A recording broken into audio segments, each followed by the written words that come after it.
Tonight's workshop is going to be about doing a teapot cup and hopefully some fruit with Asian brushes and Asian style paints. I grew up in Taiwan and in Korea as a kid. And so from the time I was little, I had an Asian paintbrush in my hand. So something like this, right? With a bamboo handle and the natural hair at the top. And I've been painting with these since I was a little kid. So I love nothing better than to share with y'all how to paint with these Asian brushes and put your own spin on it, right? Here is some of the practice. Now, when we do this Asian painting, I'm normally working on something called Juan paper or rice paper. That's what we used to call it back in the day. It's all rice paper. It doesn't matter what it's made of. Some of it's made from bamboo, some of it's made from hemp, some of it's made from um, what's the other thing? Mulberry. So there are all different kinds of papers that are made for Asian painting, but I just call them all rice paper. So this is a practice sheet. You can see here.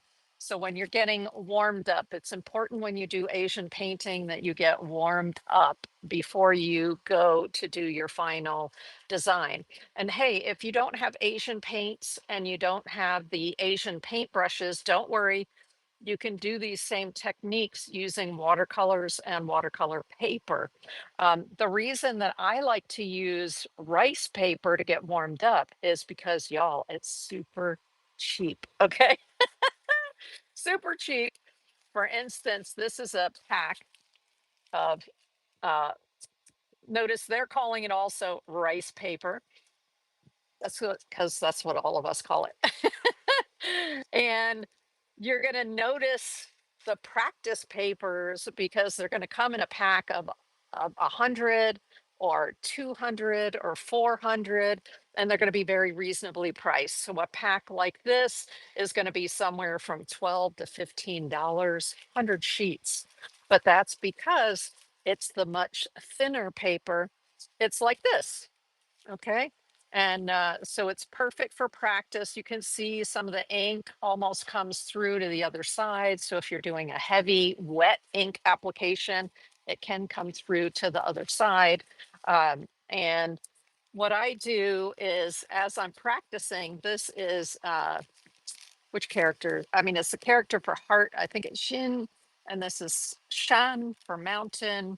And this is, which one is this? Ren for people, Ba for the number 8, Da for big.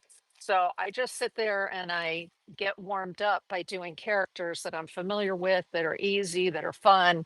And then I cover, as you can see, I cover the whole thing with different characters. And the reason for that is that later I tear this up, and rice paper is perfect to use as collage elements when you're doing mixed media art and you want to collage stuff. Actually, I also use my papers when I do things like this. So this is a little tin, and I actually covered it in different Asian painted papers. There's a little bat in here somewhere. Yep, there's our bat. So I just covered this in Asian papers.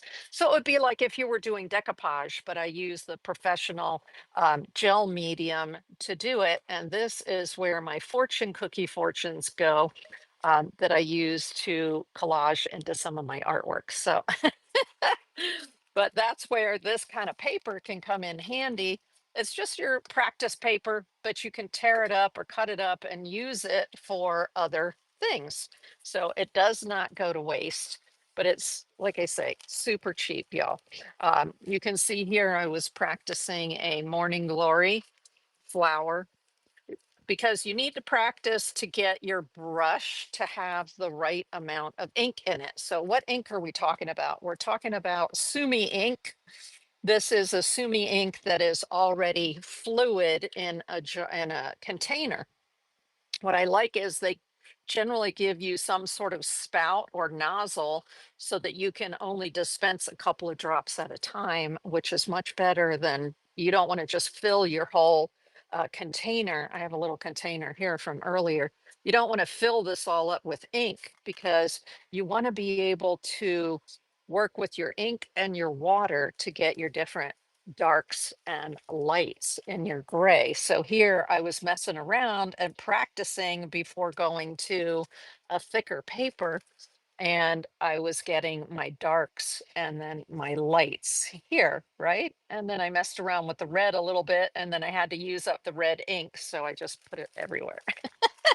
But that's a perfect collage paper. That's going to go in my little bag with all my collage papers. Now, this is something that once I got warmed up, I just did a very simple, again, same rice paper, right? I just did a very simple teapot and cup. And I actually used a little, that's why I was messing around with the water. So this is a very light gray right there that I wanted to have it look like there was a little bit of steam coming up off of the cup, right? So that's something super simple. I guarantee any of you can do it. So if you're just starting out, even if you're a seasoned artist, I like that very loose, um, I like the very loose look myself. This is another one that I did on a different paper. So I'm going to show you the papers in just a second, besides this paper, this being the just practice rice paper, right? Like I said, it'll say like 100 sheets and it'll be around 12 or 15 bucks. Great stuff. This is actually a paper from Korea. So it is not white, like the other paper I just showed you. This one actually has a sort of an ivory look to it. And what you're going to notice is that there's no bleed through. Isn't that amazing? So this is a little bit different. This is actually Korean paper that is made to go through your printer if you want it to. And it's still 100 sheets and not not very expensive, a little bit more than the regular practice paper because it's a little thicker, right? But this is the Korean writing. I spent 3 years in Seoul, Korea when I was a kid as well. And you absolutely, it has the properties of rice paper, but it's just slightly heavier. And so that it can go through, so it doesn't, you don't have the bleed through that you have with the other paper. But I like the little bit of off-white that it has on it. Don't worry, also, I will have links to these products in the description of the video on YouTube later tonight. I'll go in and I'll edit the video and I will add that to the description of the video on YouTube. Now, this is a different kind of paper that I had never used before, but I thought, okay, I want to try it and see what it's like. It's called cicada wing paper. So, do y'all know what a cicada is? A cicada is a kind of insect, and some people also call it a locust. It can make a lot of noise when they're all going in the evening. They make tons of noise. They're crazy. They rub their little wings together, and it's loud. It's loud. And so there's this special paper that has bamboo pulp in it, and it's called cicada wing. Similar, you're going to use it in a similar way to the practice papers because it's a little thinner. That's what I needed to do. I bought some so I could see what it was like. That's what I did this piece on right here that I used as part of the picture for tonight's show. But I don't know if you can see my hand back behind there a little bit. So it's quite thin, and but it takes the paint beautifully. You can see. Let's see if it. There's a little bit, just a tiny bit of bleed through. See here when my brush was kind of wet, but for the most part, there's not a lot of bleed through on this paper either, and it's very thin. So let me set that aside, and I'll show you. It's here. It just came in a big pack like this.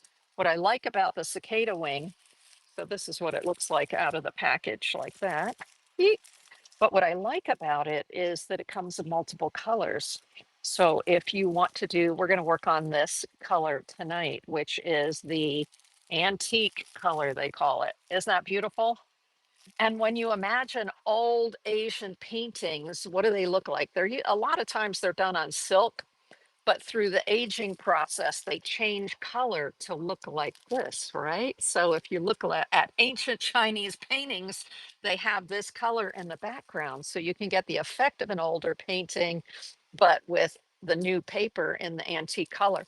Another thing that this color is great for is if you want your whites to pop. So maybe you want to paint white peonies or other types of maybe plum blossoms or something. Hey there, BSW Heart. Welcome in. Welcome in. So that if you want something like that, the plum blossoms, and you want them to be white plum blossoms, well, they're not going to show up on the white paper, right? So if you have this beautiful antique paper, then they should show up. So I got a couple of different kinds of paper to experiment with this week, and I love it all. I love it all. That's the beauty and the problem, right, y'all? So let me set these aside for a minute. Look, see, the wind is just blowing this all around. It's getting all crinkly. The thing with rice paper art, what I like is the paper is super cheap. So you can just feel free to paint, paint, paint, paint, paint. Just it's all practice until you find a piece that you like. And then if I say, ooh, I love the simplicity of this, I want to mount this. Like this doesn't go just like this into a mat or a frame. You see all the wrinkling all around here from where the ink was on the surface? No, this has to be mounted onto a stiffer paper. And I have other videos on YouTube about that. And I will link to one of them in the description of the video. If it's a longer video, I'll tell you where in the video you can go to in order to get the information. I think I also have a short on YouTube that gives you the basics of how to do that, but I'll make sure that I link to it. How do you mount this once you get one that you like, so that it makes it much easier to put it in a mat or throw it into a frame? Okay. So these are not meant to just be thrown into a frame as is. They're meant to be mounted. But that way you can just create and create and create. And when I sit down with my Asian brushes for a session and I have the ink out and I have the paints out, I mean, I'm knocking them out like crazy. I'll pick a subject and then just make a whole bunch of them all at one time. Now, along with the teapot and the cup, I wanted to pick a fruit and then put some fruit on it as well. So this picture right here that has the little teapot, oops, over here, the teapot and the cups and the lychees. These are lychees right here. Um, that was out of a book that I got recently. That's the project out of a book. Okay, stay, stay. My air conditioner keeps wanting to blow that off the table. And it's this one. Could you iron out the wrinkle or press it damp?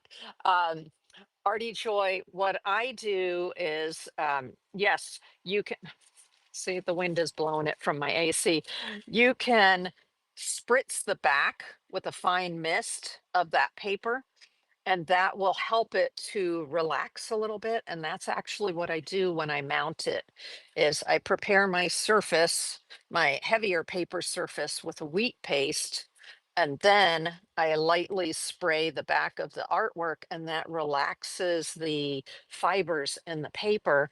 And then when I put it down on top of the background paper that has wheat paste on it, I can lightly push it out and it will adhere to the wheat paper or the paper that has the wheat paste on it. So yes, you absolutely can spritz the back with water. Then I would put it on top. The thing is, if you try to iron, if you spritz the back and then you try to iron the paper, what you can find happens is that the ink from the heat and the ironing, the pressure, the ink can spread, and you don't want that, right? For the most part, this kind of Sumi ink, it's called. For the most part, this is permanent when it's dry, but not so much with the colors. So, for instance, here's a lychee that I did as an artist trade card, and Now this is on watercolor paper. So like I said, you can absolutely do these same techniques, but on watercolor paper, okay? Um, it's just a lot cheaper if you use the rice paper. And then you can always mount ones that you like if you wanted to. Um, but with something like this, of course, you don't need to flatten it. But if this was a piece of rice paper, these colors, you know, they call them Sumi colors, but they don't have exactly the same makeup as the Sumi ink does. And so if you get it damp and then you start pushing things around by ironing, you could get like fuzzy edges and all. So that's why I don't recommend that. Um, but here's this book, and I have three books to show you tonight, and I will have links to the books in the description of the video. So here is one of the latest books that I purchased. It's the Chinese brush painting through the seasons. And so you'll recognize that, right? That is the the image that I followed for doing this one.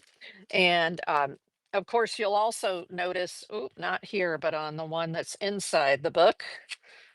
I love this book because it really steps you through every step of doing the project. So, for instance, here, you can see from the branches to the leaves to the lychees, and then over here to doing the teapot and the finished work. And notice up here, they write in Chinese or Japanese, right? Depending on where they're from.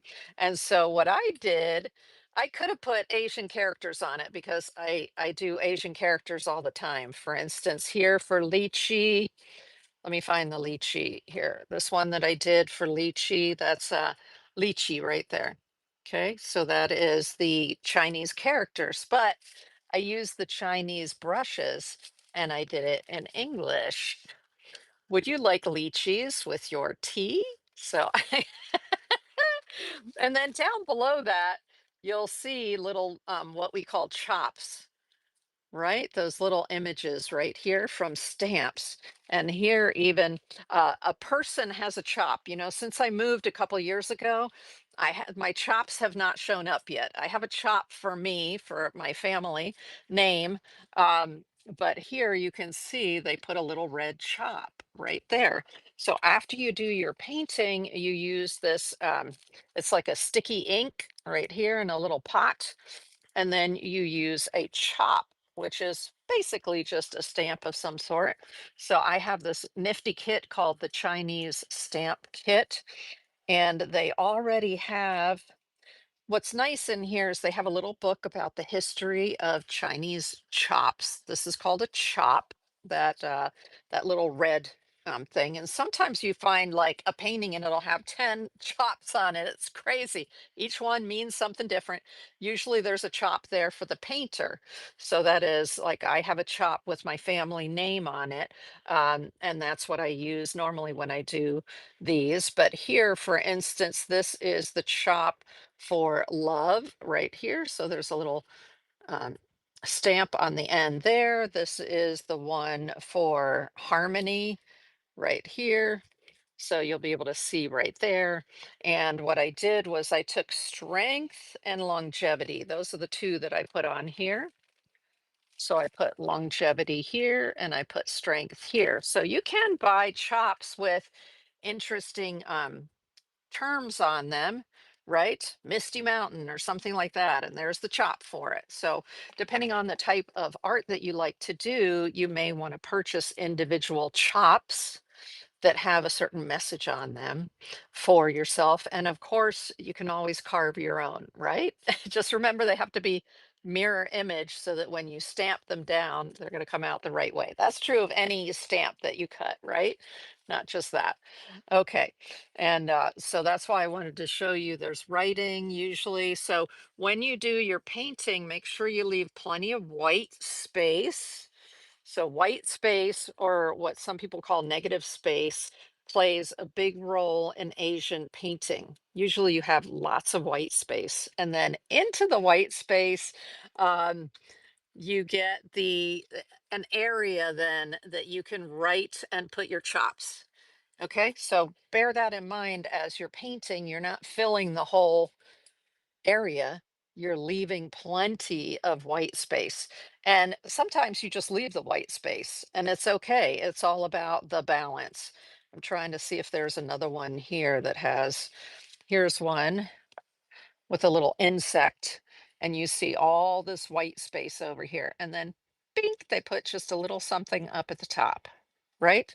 So bear that in mind. Keep that white space for yourself. Let me go back to the this book is just so great. Oh, look, you're going to recognize this. That's the morning glories and the leaves. And that's where I was here and I was warming up and practicing, right?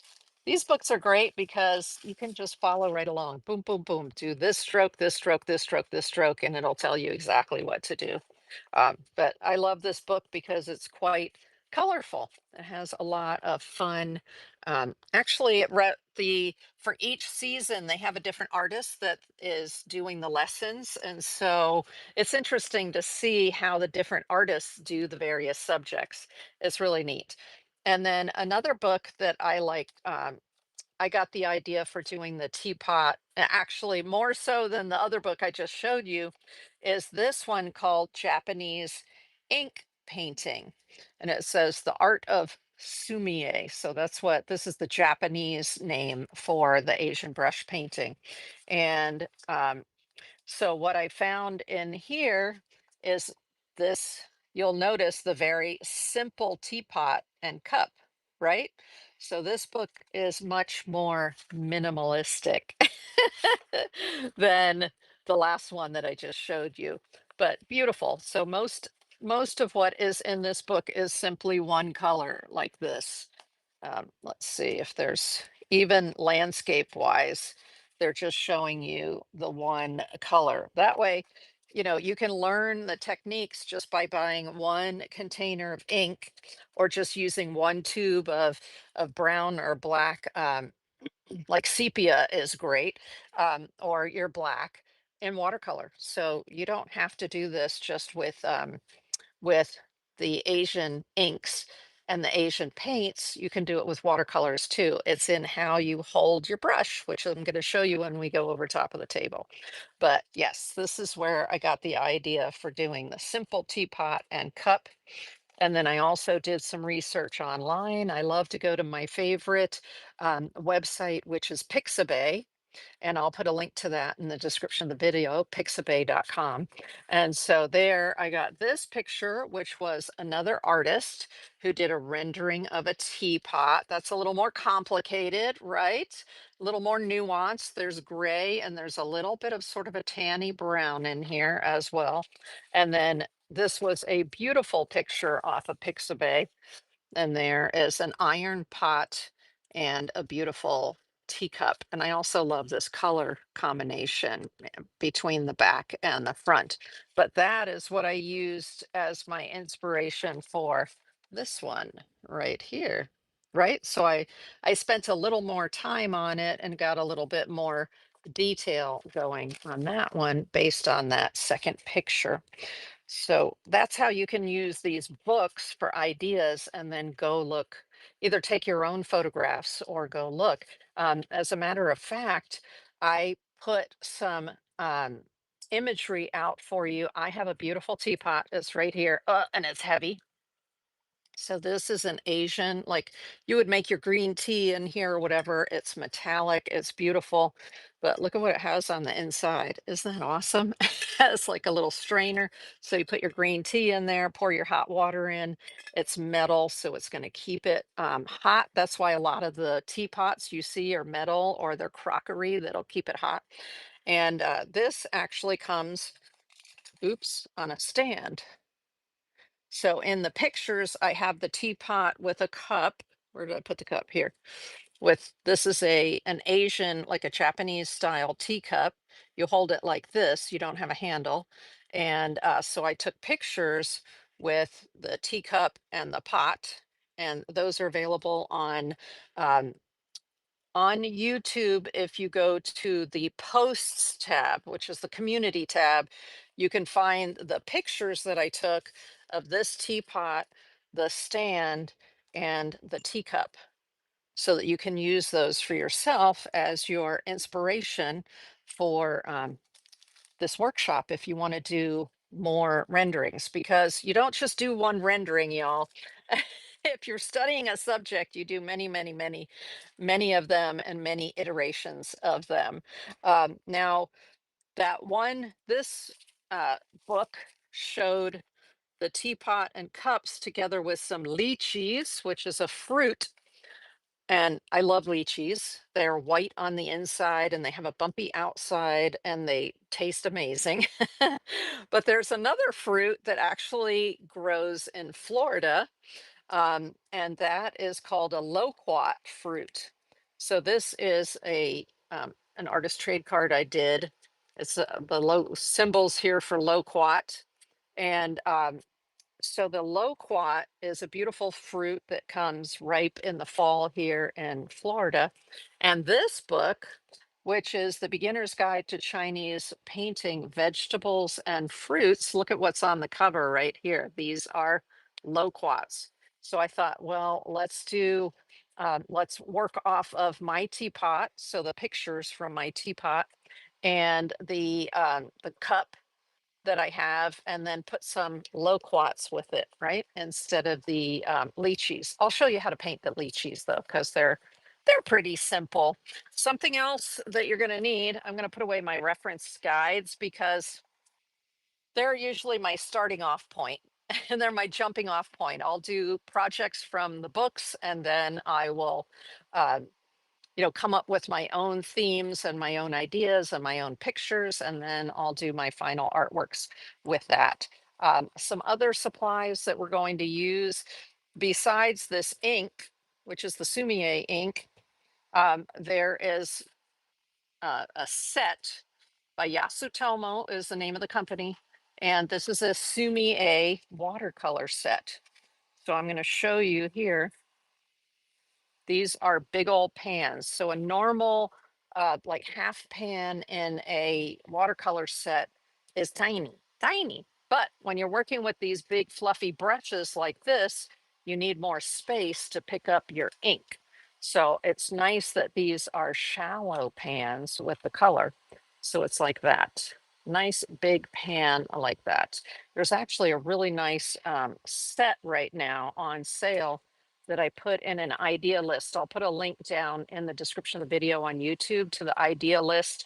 There's a big sale. A lot of companies are having sales right now for the springtime. They want to get you to buy your art supplies before you start doing your plein air, right? Going outside and painting, or before the grandkids or kids are home and you're going to be doing art projects with them. So I will put a link to my idea list with some of these items in the description of the video on YouTube.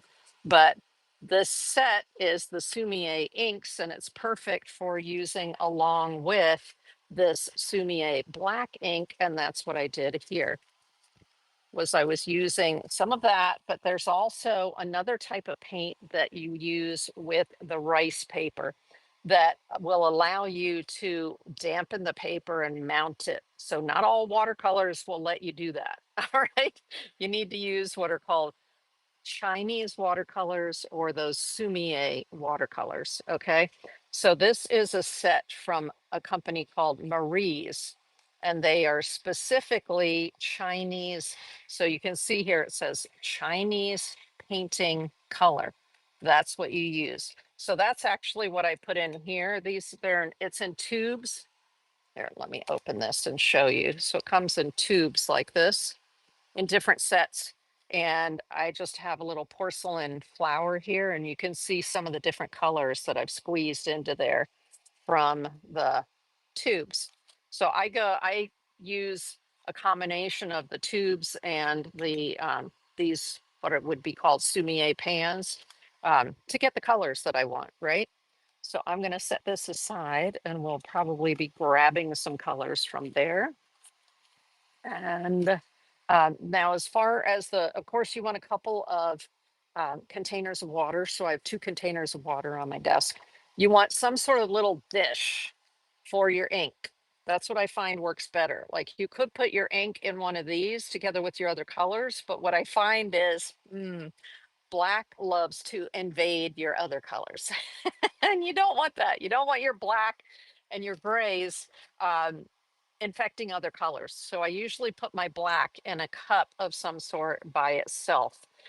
Or you can get one of these dishes and then you can put your black in here and then add put a little black in here, then add a couple drips of water, put a little black in here, add more water.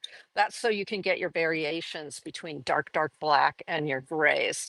And what I do to control the water so I'm not putting too much in and you go from black to being totally diluted is I just use a little dropper like this in the water, and then that way I can control how many drops of the water I put in with the black ink. And I find that helps me to get the right gradients that I'm looking for. Okay, and something else you're going to notice about these Chinese brushes, this is a brush stand. So you see here, and the reason that that can be helpful when you're doing Asian painting is that you'll notice that these brushes have a little loop on the top of them. And that is, here's one with a big loop, here's one with a red loop. And you've probably been like, what the heck is that for? Well, that is so that you can hang the brushes up like this to dry after you wash them. Okay, you rinse them out and then you hang them like this to dry, and that keeps um, it keeps this part where the bamboo or the wood is, it keeps that from splitting if you dry it hanging like this upside down. Okay, so that's what those little loops are for on top of there. Okay, we'll do that. So these are the ones I was painting with to make those other paintings, and that's why they're hanging on here, because I had to dry them before I got started. Now, once they're dry, I keep them in a bucket like this. This is a vintage container, and these are all of my tons of different types and sizes, lengths. Let's see, here's a nice big fluffy one here and a big one here. So it's easy to store them like this when they're dry, but when they're wet, it's helpful if you hang them upside down to dry. They'll last you a lot more years if you do that. Okay, let me see. The other thing that we're gonna need, especially when you're working with rice paper, is we're gonna need a piece of felt. So this is my felt. And I have this is an 8.5 by 11 that I just got from a craft store. Actually, there are some sellers, I think, on Whatnot that do fabrics, and I've seen other Whatnot sellers sell felt as well. So you want just a color like a black or a gray so that it can absorb the little bit of extra ink that might come out of the back of the paper like this. If there's any bleed through it all, then it'll just go onto that black or gray felt, and that'll protect your painting surface. Okay, so that is the last thing that we need. So I am going to go, oh, you know what? There's one other thing that I like to use on my paintings. I don't always want to use a brush, one of these brushes, even though they have beautiful brushes for what we would call detail work. See that, the end of that one? And that's actually the brush that I used on this one to write these. Would you like lychees with your tea? Um, and it has a very interesting look, but if you want a little more control over um, your writing, actually, I did these characters on here, the lychee characters right here, with a Pentel brush pen. So this is a Japanese pen, and it has a beautiful brush on the tip of it. And it comes with a cartridge. So it's nice because you can change out the ink, and it is a permanent ink. So when you buy the pen, It usually comes with 2 or 3 ink cartridges, and then you can buy just the ink cartridges. Geez, I've had this pen for maybe 10 years, something like that, because you can just keep putting a new cartridge in it. Fabulous. It comes in different colors too. The end here tells you what color it is. This one is black, and this one has a dark brown, which is a sepia color right here. So these are the two that I usually use the most, the black and the sepia, but there are a couple of other colors. The gray I like to use to put in shadows and stuff.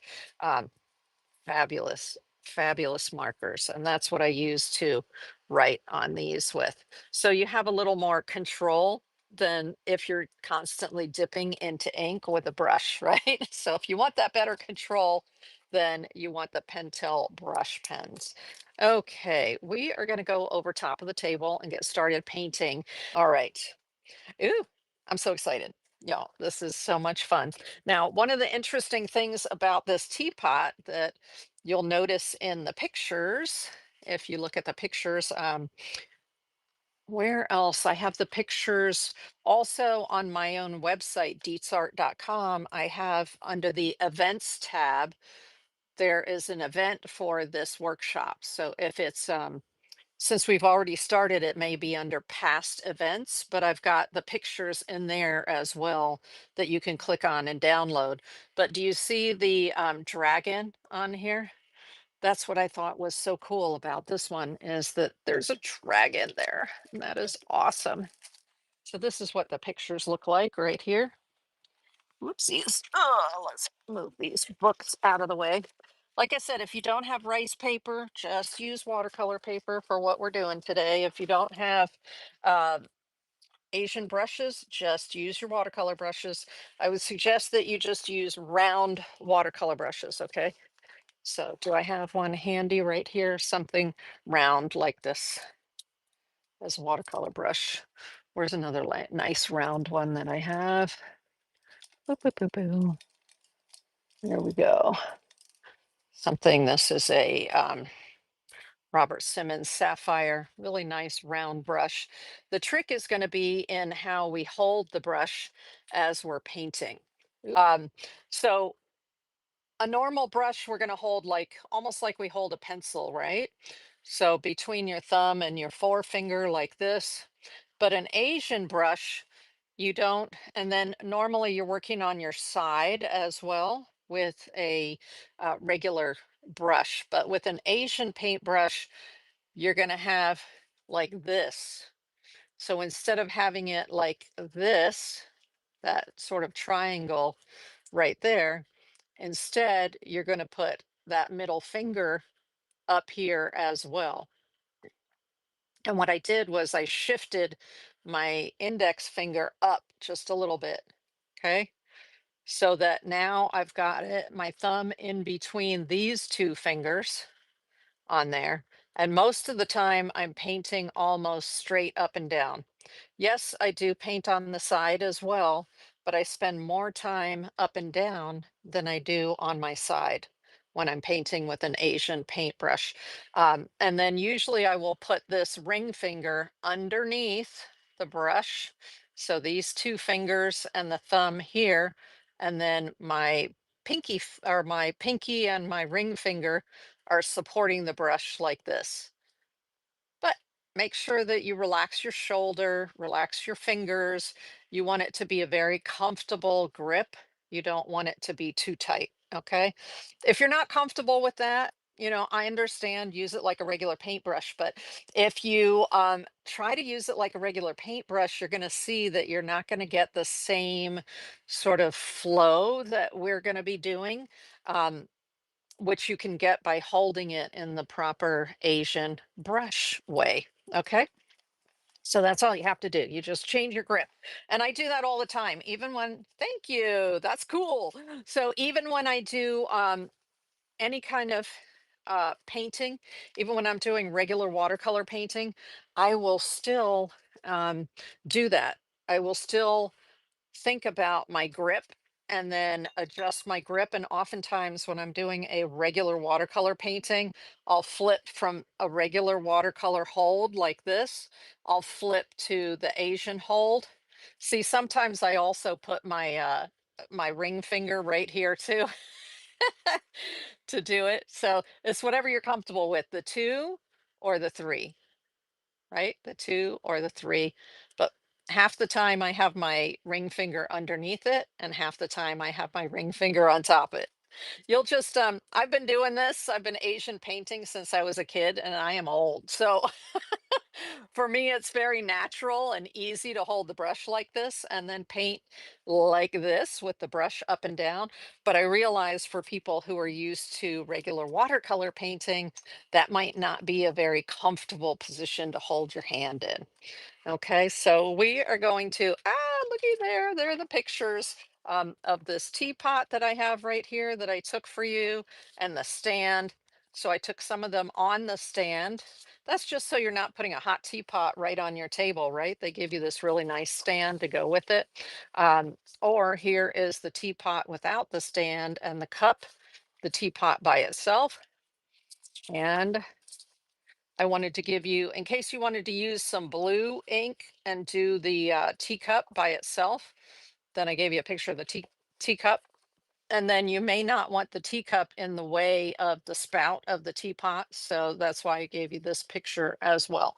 So there are a lot of choices here. Now I'm going to move the teapot off of the normally if I were doing this myself in my studio, I set this up in front of me as a still life and then I paint from life, right? From the still life. But let me move this out of the way and we're just going to work from the pictures because there's enough information there. We're not doing realism, y'all. We are doing more impressionism and expressionism, I would call it. Okay. So what do we do first? First, we grab the really cheap, let's grab the really cheap paper. This was the Oriental rice paper, the thing that's like 14 bucks or so for 100 sheets. And we're going to pull this out of here. Usually the size is about 13 inches by, here, it's 9.5 by 13. And it says it's a two-sided surface. So what that means is that one side is smooth and one side is rough. What I usually do, um, well, you're, it's like, what do you do with the two different sides? You can paint on either side. All right. So you can paint on the rough side or you can paint on the smooth side. The difference is that when you paint on the rough side, your paint's going to spread more, especially if it's wetter. So you'll get fuzzy edges. So if you're doing like little chicks, like little birdies, and you want the edges to be sort of soft and fuzzy, you may want to do that on the rough side. And then for what we're going to be doing tonight, I'm going to be using the smooth side. So with the smooth side, you can get a little more crisp. That means when I do the teapot, um, and I want to get those interesting lines. Here, you see this sort of dry brush right here. So I want to have the crisper paper. That would be the front side where, or the other side where it's smooth. Okay. Um, but you absolutely can use either side. Okay. So don't stress if you painted on the wrong side. There's no wrong side. They're all the right side. Okay. It's all good. All right. Uh, Another thing I'm going to be using a lot here is a brush rest. So this is a calligraphy brush rest, and this happens to be a wood one. Oh my gosh, y'all, there's some gorgeous ceramic ones available out there. And so I'm always using that to put my brushes on like this as I'm working because I always have more than one brush going. If sometimes I'll have even just for the blacks and the grays, I'll have two brushes, a larger brush and a smaller brush often. So I always want to have them in here. Or if I have a brush that has greens for leaves, say, and then another brush, like we're going to do loquats. So we're going to have some yellowy orange. Then I'm going to have another brush for that. So I sort of separate them all here on the brush rest. And can't live without that. Oh, that feels so good to have a little bit of water. Okay, so the first thing we're going to do is practice. And no fuss, no muss. Like I said, the cool thing is when you're doing your practice, you can, you see how I just mess up all over it, right? That's fine. That's fine. Um, let me pick out a brush that I want to start with. So of course these brushes have different hairs on them. Some of them have goat hair, some of them have wolf hair, some of them have badger hair. Um, this one's actually a mixed brush, so it has one type of hair on the inside and then another type on the outside. Some of them are horse hair. A lot of different types of hair there. My favorite brushes to work with are these sort of long handled with a nice size top to them. But when you're doing the detail, like putting the little lines in the leaves, a smaller one like this can be very helpful. And the cool thing is also Asian brushes are super cheap, y'all. So buy lots of them. You can see I have tons of them, right? So I'm going to start with, let's see, maybe I have a medium size. Yeah, this one has a little bit shorter hair. Can you see the hair here is just a little bit shorter? Now you see how they look all fluffy like this? When you first get them, so they're going to look like this, right? And you're like, well, that brush is that brush? Yes. The difference is this has starch in it. So the starch is what they use in it before they, in order to ship it and not have the hairs get damaged. And all you have to do is swish this around in water for a little while, and that'll take out. What some people do is they'll just stick it in the water and walk away for a little while, come back 20 minutes later, swish it around. And then I rinse it in the sink because I want to be sure I get all of the starch out of there. And then this is what it looks like when it's dry. It stays all fluffy like that. Okay. So first we're going to get it wet. So you definitely want your brush wet. And the nice thing is that let me see if you can see that. So I've got my water. As I'm coming out of the water, I'm always doing this. I'm turning it. So I'm turning it back and forth. And the reason for that is I want to make the tip sharp. So simply by turning it, you see now how it looks like it's got a nice belly and a nice tip right there, right? To work with. So it turned from fluffy like this into a nice workable tip like that. Fabulous. Fabulous. All right. So we're going to start with some Sumi ink.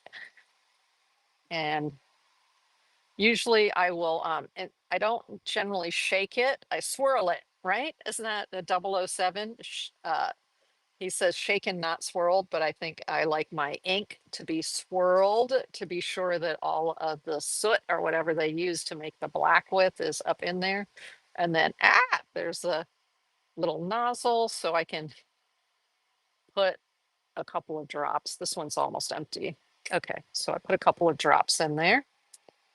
And the nice, put out less than you think you're going to need, and then you can always add more. Okay. Because you can't put it back. Well, I can put it back in the bottle. I have put it back in the bottle before. Welcome in, everybody. You can take the lid off, and I have poured excess back into here just to save it. Ooh, every drop is golden, right? And so remember, this is already wet. I always hold a paper towel in my hand. I'm going to pick up some of the ink. Now, what you're going to find is, woo, you see how the ink is charging that? It is, wow, let's do. So right now it's quite wet. Can you see how I'm on the smooth side and it's still giving me fuzzy edges right there? And that's because I have water in the brush as well as ink in the brush. So that's why I constantly, what I'm going to do with my paper towel is I'm getting water out of the base of the brush here so that it will give me a little bit drier effect. Okay. So I'm wicking away a little bit. Yes, you're going to end up with ink on you. It's okay. Yep. Now it's a lot drier. I can show you where it's drier. Can you see these little marks right here and right here? So the brush is already drier. Where over here, it was quite wet and it's running a lot. It's giving me a lot of fuzz, right? And so how am I holding it? I'm holding it up and down like that, right? And I'm working with it like this. Now, if I'm doing bamboo, I work with it on the side like this. So I'm going to start down here on the side and I'm bringing it up and then I'm twisting. You're going to twist the brush a lot as you're painting. So just bear that in mind.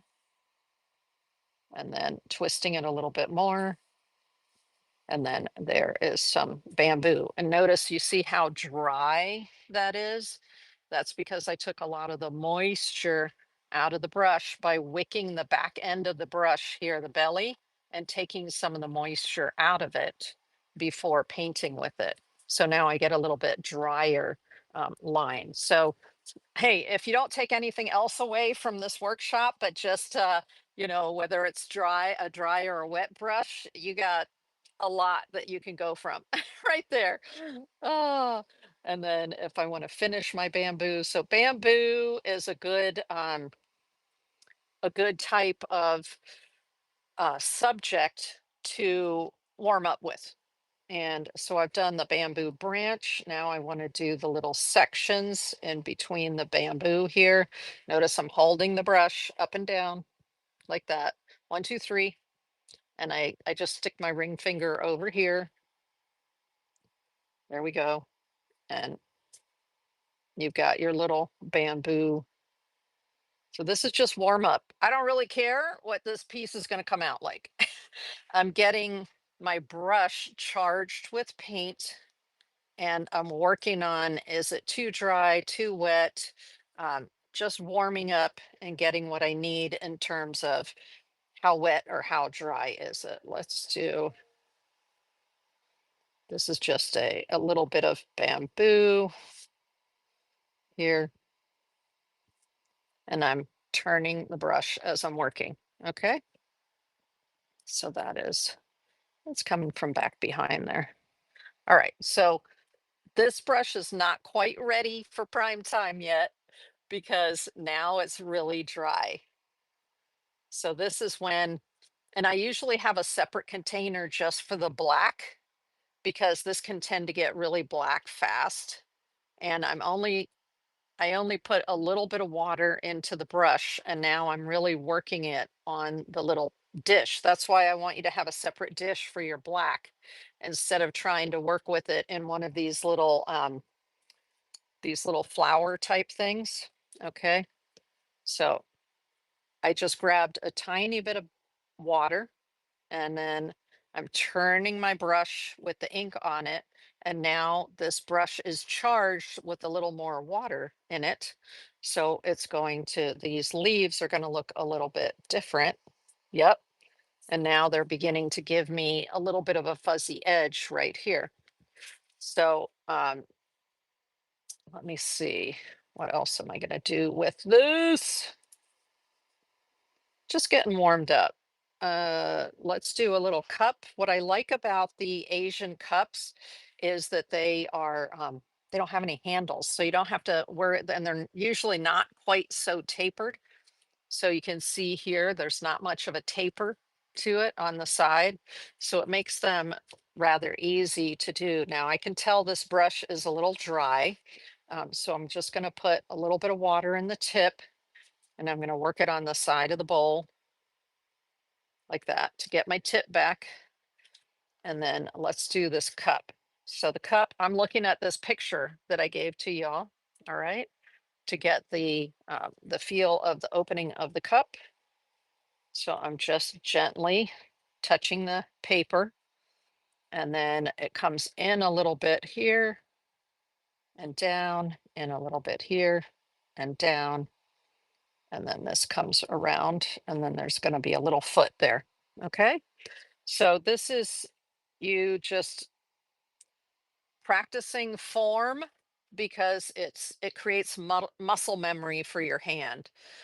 There's actually a little flower right here, so I'm just going to play around with that motif and bring this up around here. Now I'm barely touching the paper because I recharged it with water, right? So I'm finding that it is, it's a little bit wet, as it were.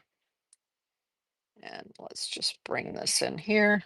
So I'm just sort of creating a little bit of the design. This goes like this, and then like this, and then we've got these little flowers or something right here, right here. So this is just where you're going to practice your different shapes. What are they going to look like? Where are you going to maybe place things on your cup, right? You don't even have to do that. You can just do the cup, just a solid. If I want to do a solid swipe in order to get a solid color there, then I put the brush on its side. Notice I'm still holding it like an Asian brush though. And then I put it on its side and I swipe it across like that. So that's where you get that sort of, you've got more ink here and then it's drier over here, right? When you're working on your side. So that's when I did this teapot and the teacup. That's lots of ink here. And then you get this beautiful um, variegated look over here. Okay.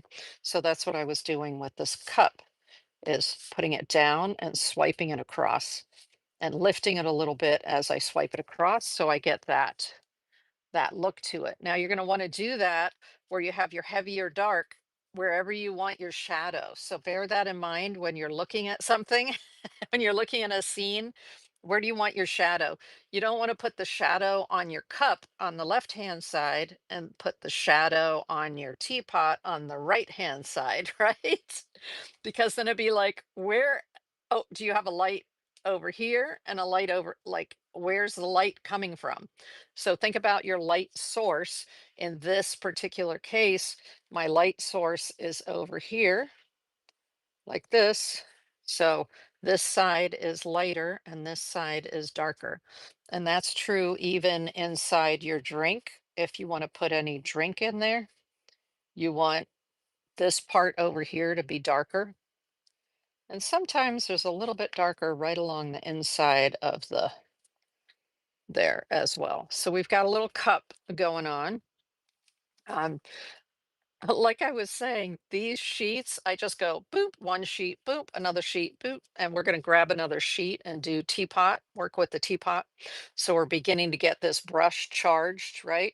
And like I said, you could be using, let's see, one of my watercolor brushes that's a nice size that I could use for that. I'm just looking to see what I have here that I could demonstrate for you. Okay, I think this is one of the Christy Rice brushes. So I'm just going to get it wet, right? We always start by getting it wet. And then we're going to put some of the Asian ink in there. We're going to, it's a little wet, right? Let's get a little bit of the water off of the back of the brush here. I'm just rolling it on the paper towel. And then I'm going to hold it like an Asian brush. So this is a regular watercolor brush, and but I'm going to hold it like an Asian brush. So let's do some character work with it. Heart sheet is heart like this. So I'm still able to do my Asian brush painting. It's not going to come out exactly the same way as if you were using a big natural hair brush like this. This is synthetic, but you can still play with it. It's in the hold, right? It's in the hold, the way that you're holding the brush that's going to make the difference. So let's do nice. That is some bamboo. So it's still giving me the concept. So don't, grab your watercolor brush if that's what you have, and you can definitely do this with a larger watercolor brush. All right, let's just move that aside for a minute. I'm going to pick another one up. That's why I said you go through a lot of it. I have a lot of sheets that I go back later and I just fill in the sheet. So on a practice sheet, and I want to show you the back, see how much came through on the back. That's why you have your felt underneath here, right? You want to have your felt there so it captures any of that little bit of ink that came through. This is just the very inexpensive rice paper. I will go back later and I'll fill in more characters and more, maybe some more of the bamboo. I'll just fill the whole sheet with different uh, imagery that I can tear up later and use in my artwork, just like this one right here, where I just went back in. This is the letter for the character for T, which is cha. So let me do cha. And what I do is I just go to the internet and I say Chinese character for, and then that's what I use uh, to see what the character is. So I'm going to put a little more water in this brush. I'm going to pick up a little bit more ink. It's a little bit wet. So I'm going to rub it on the side. And then we're going to do the character. And then this goes here. This side goes over here. Uh, and then this comes down here. And then this comes over here, and then that goes there. Okay, so that's the character for T, which is what we're going to be playing with here. So often if I do motifs that involve T, I will practice my T character from Chinese, and then that way I'll be warmed up to put it on my artwork. One of my other, I showed you earlier, one of my other favorite ones is Heart. So this is the character for Heart. And you can just practice and practice and practice. But we're going to do a teapot right now. So we're getting warmed up for the teapot. There's a lot of moisture because I just added some water. We're going to wick some of that off of there, off the back end. So it's not quite so wet. Duh. Yeah, ink's coming through. Okay, so I'm going to look at a picture of the teapot.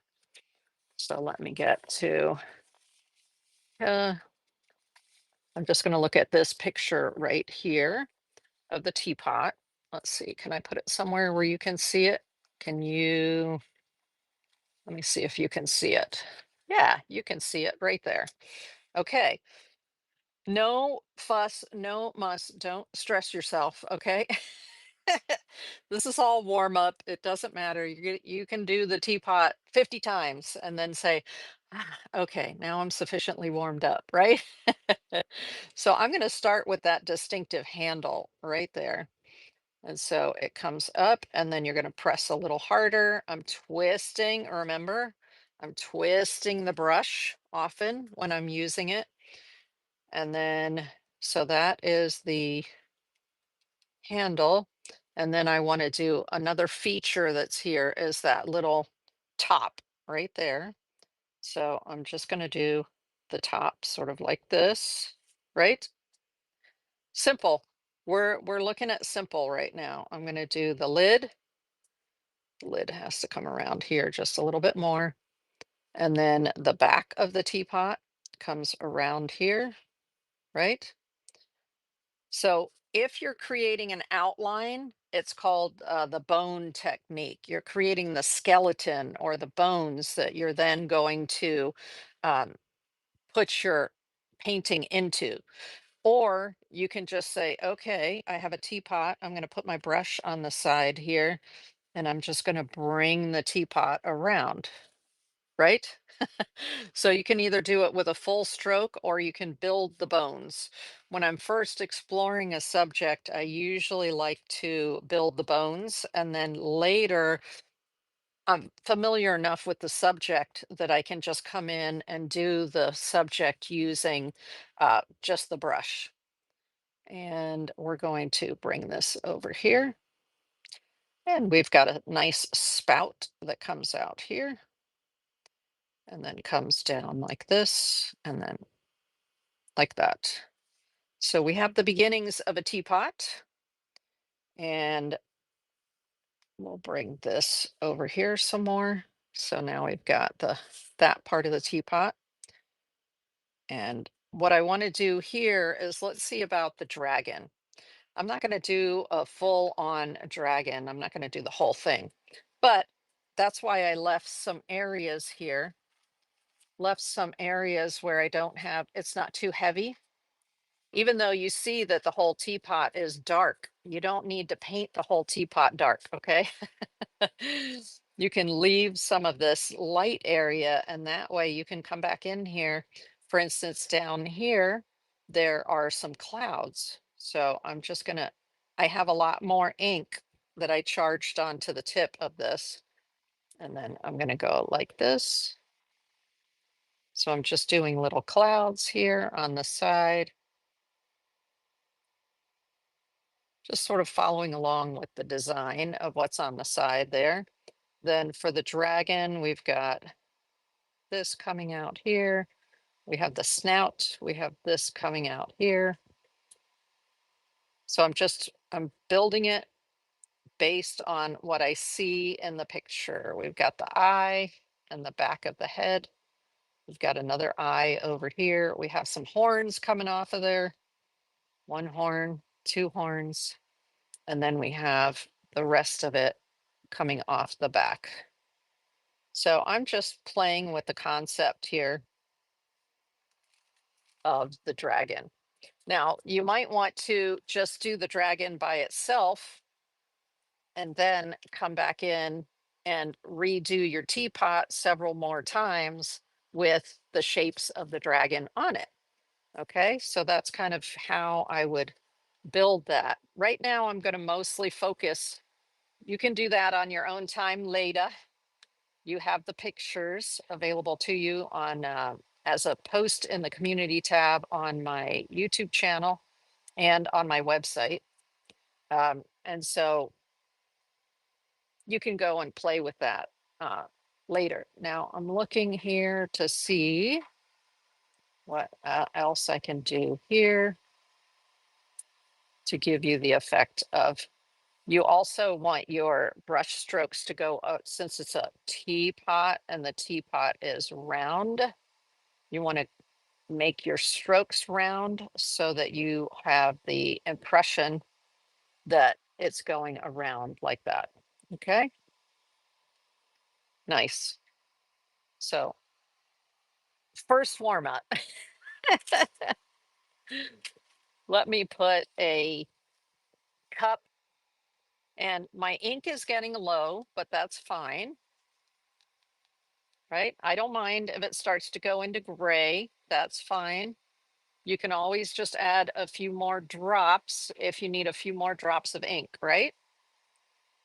And so that way you sort of, now I'm a little bit gray because there's a lot of water on there. So my ink is going to look a little more gray. Let's wick off a little bit of that water that's in the back end there. There we go. And now if I'm working on watercolor paper, I don't take as much water off of there, okay? In terms of removing water from the brush, you don't have as much of a need to remove the water from the brush when you're working on watercolor paper, because watercolor paper is not going to soak up the ink the way that this rice paper does, okay? So it's a little bit easier.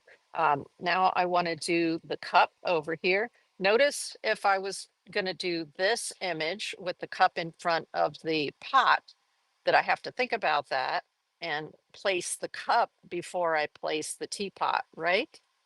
But right now I'm just going to do a cup just by itself. I actually have the cup in front of me here. So I'm just going to practice the cup again over here.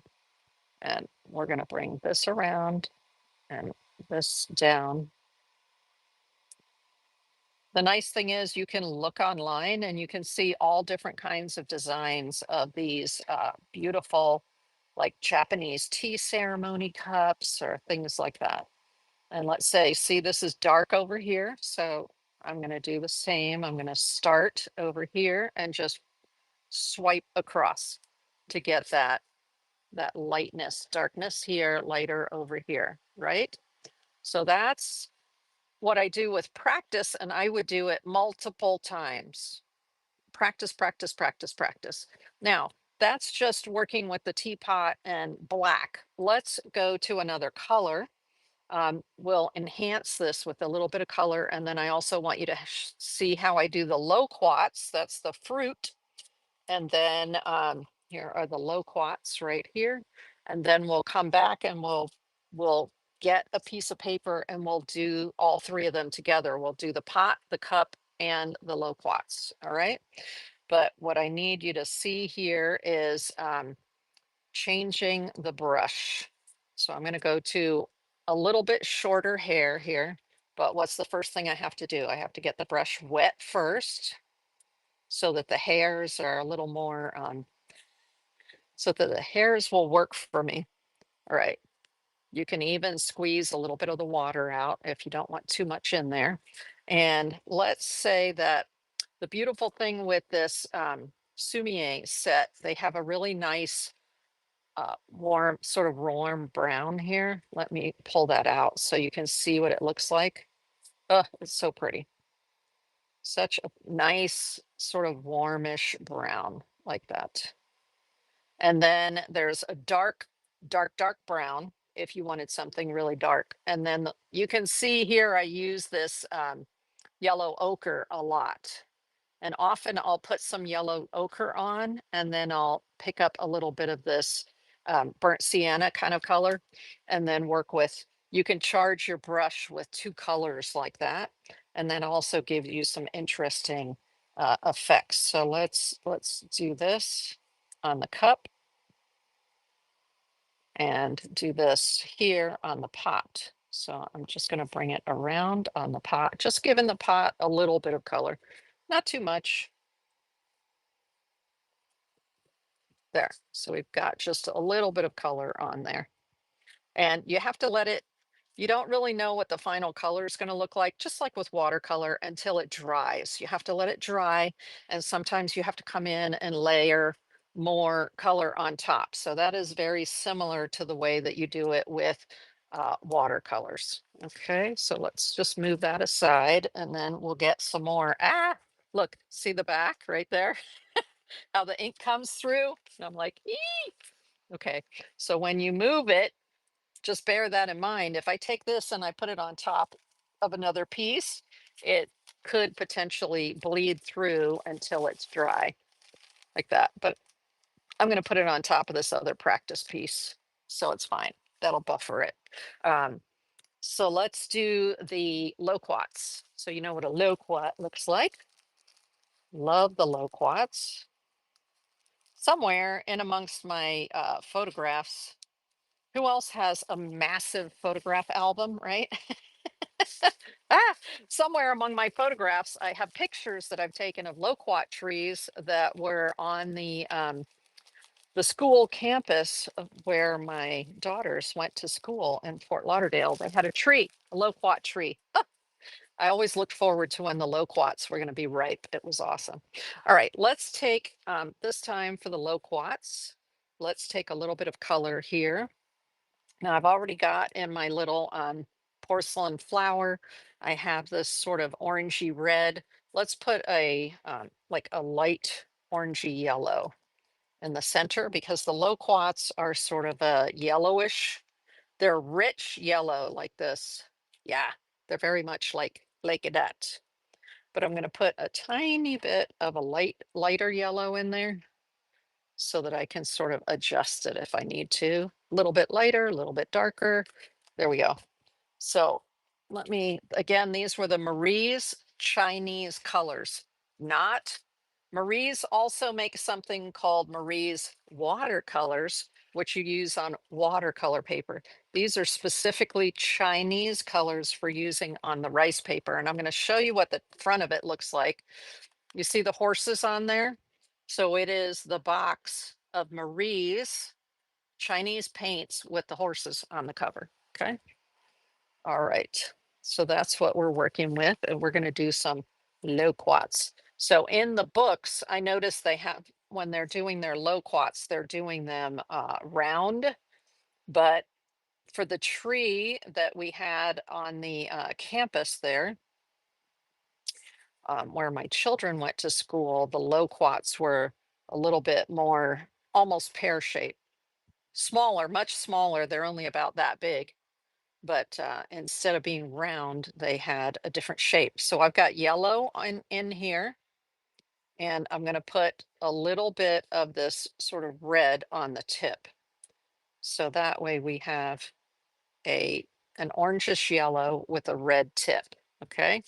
So you'll notice that in a lot of Asian painting, they charge the brush with multiple colors like that.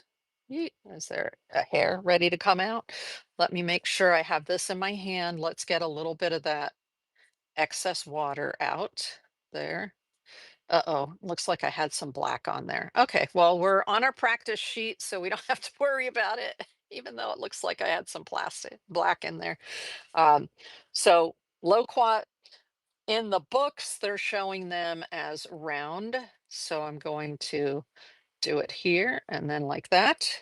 I'm leaving a little bit of space on in one part of the loquat in order to receive the like at the very bottom of the flower, there's almost like a little star. Um, and then, so that's one like that. Those are the round loquats. And then the loquats that were on the tree where I was at the school, they they were a little bit longer. So they had more of an olive shape to them like that. All right, I'm not seeing much red on the end, so I'm going to recharge the end of the brush here. Let me move this cup out of the way with a little bit of that sort of orangey red color. So I still have yellow back here and I have the orangey red here. And then they grow on a branch where they're sort of in bunches. So if you look here where they have a whole bunch of them together, and then you put the stem in last. So you're going to make your loquats first and then you're going to put the stem in afterwards. So I'm going to do another one here. Let's say that it's facing out that way. So I want the yellow part to be back here. And so that little bit of red, that's where the tip of it's going to be. So there are three there. Now I'm turn my arm usually like this to get another angle. And then I'm going to bring this one around and have it have that little bit of a sort of an almost peachy shape, oval shape instead of round. Okay, now you see how my brush is so much on its side. I'm like, okay, I need to get that a little bit straighter to work with. So I'm constantly rubbing it against the edge of my either my water container or where my paint is. Okay, here we go. So let's put one more where it's sort of small and just coming out, just beginning to grow out down there. And we'll put another one right here and maybe make this one a little more round. Oh, where'd the red go? There we go, like that. So those are just a couple of loquats. Um, the next thing I'm going to do is I need to create a branch. So I have that sort of orange and red on here, but I can just dip in. I'm getting the brush wet and I'm dipping into that burnt sienna kind of look in the Sumi-e set. And then I'm going into the dark brown because I don't want it to be so light. I want it to look like a branch. So I'm using these two. This is too dark. This is too light. So I'm mixing the two together. So they'll mix together just like any other kind of watercolor. And now I'm going to, instead of using this straight up and down, I'm going to use it a little bit on its side because I want to get the look of a branch. So using it on its side, you can get it to look a little bit different. And then I'm again a little bit on its side. All right, so we've got a branch now, and we want to have little areas that go into these like that. There we go. So those are on a branch. Now I'm done with the brown.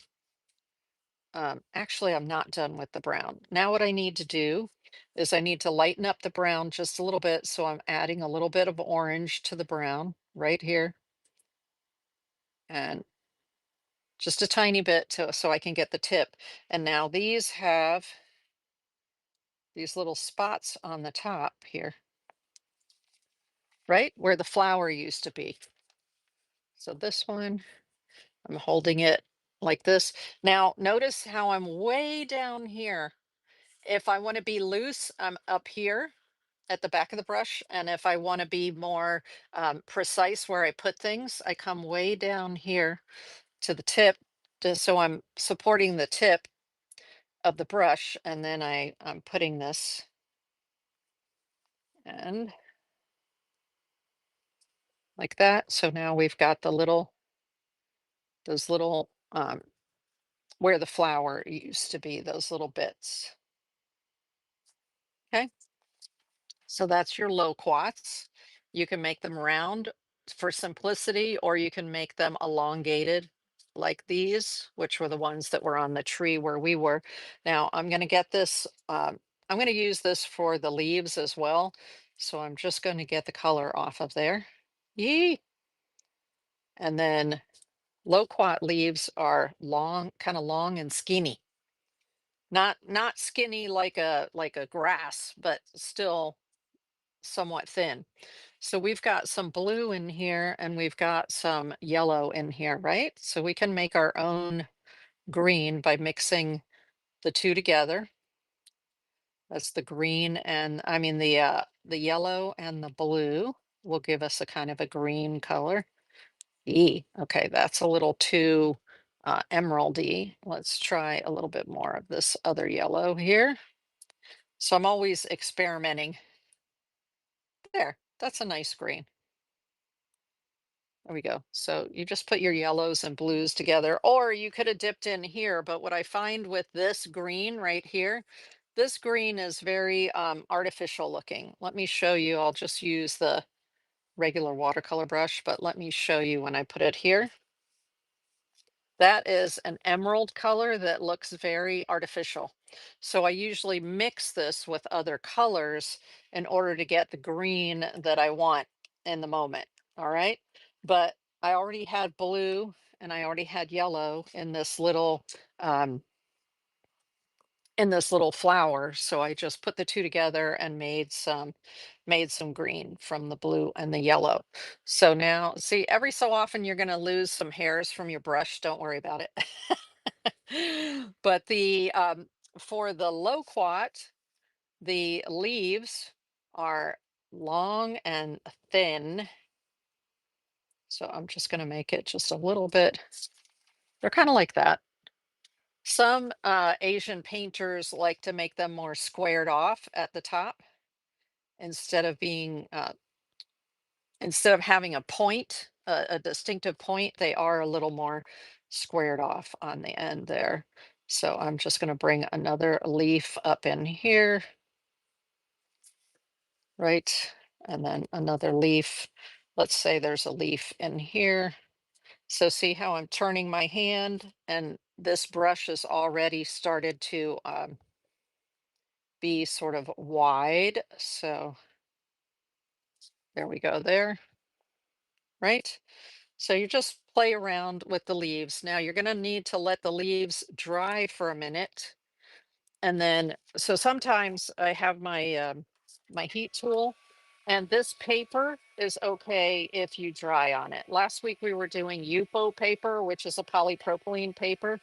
Not okay to dry on it because the polypropylene is a plastic and it begins to curve on you. And but this is just a natural like bamboo fiber or rice fiber, and you're okay like watercolor paper to hit it with a heat gun. Now this is one of the smaller.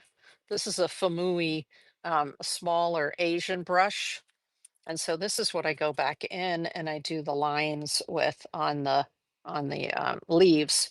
So I am going to use a little bit of the black ink, or I could even combine the black ink with some of that green to make it like a dark green. So it's not just black, because if it's just black, that's kind of stark, right? So I just put a little bit of the green in with the black so I get a darker color. And now I can see how I'm holding it and I'm more up and down. And so when I have my ring finger underneath here, I can control for that short distance. See, I've got my elbow down, but I have a nice distance that I can go with my finger just by moving it back and forth like this. So I put it down and I put my line in like that for my flower, or for my leaves rather.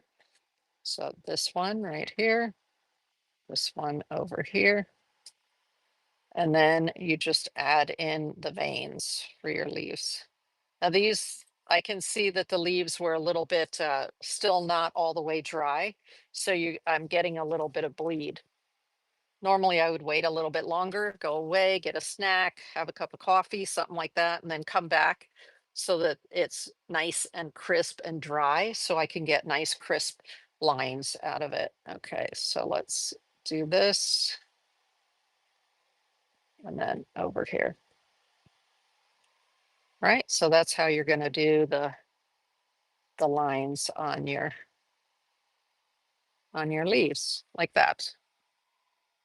All right, great. So we're going to create a little bunch of these loquats sitting next to our teapot and cup. So let's go ahead. I'm going to use to do this. Yee, we need to try out this cicada wing antique, right? Let's try it. I've never worked on it before. This is going to be interesting. Okay. And ooh, so let's see what this is like. Wow. Okay. I had heard it's very much like fabric, the cicada wing rice paper. It's actually bamboo paper. It's very so you and I are seeing it together for the first time. It's very thin, very thin. All right, let's do a practice on this then, since I have never used it before. And you can see it's significantly larger than just this little work area right here. So I'm going to cut it in half. Where are my scissors? Right here. So when I'm on my big desk, I have a bigger piece of felt and I put it on my big desk and then, see, the ink is getting on it. Doesn't matter. Let's just do this. Let's see what it looks like on this antique color. Eee. Now it's flying up because the air conditioning is on. That's why in a, oftentimes when you're looking for Asian art supplies, you see what are called paperweights. I have some in the other room, actually. I forgot to get them out for this, but it's a little weight that you put in the corners of your paper and it helps to keep it down if there's a breeze like this. Now I'm feeling both sides. I've got a smooth side and a rough side. So let's turn that over like that. Ooh, this is going to be interesting. And this had the black ink in it, remember? I'm actually going to add a little bit more black ink in there right now. Hey, Papa's Paintings, welcome in over on Whatnot.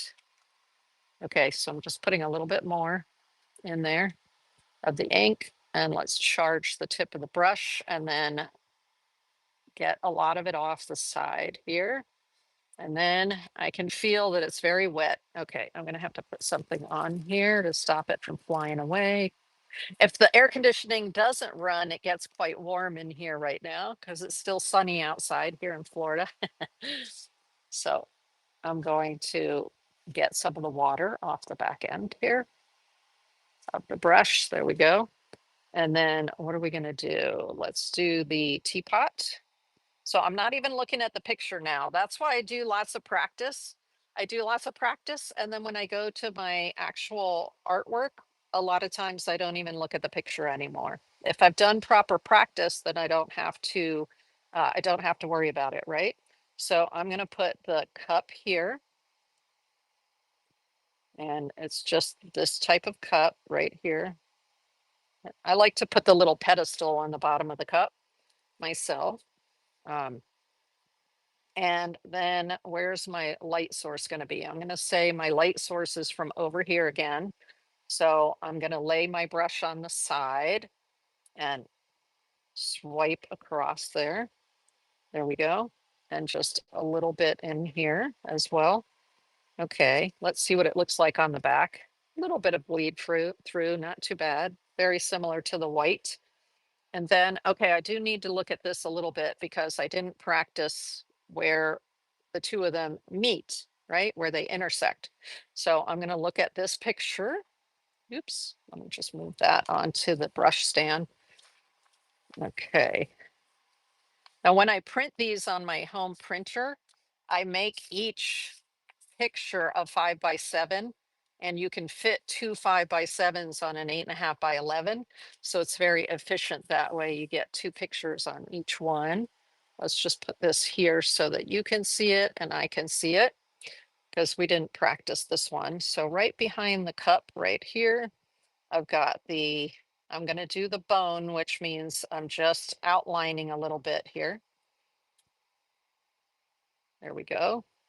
And then the back of the pot comes here and it comes down here. And then it's a very shallow um, teapot. And then the lid, I'm looking at the top, the little handle there. So that's right here.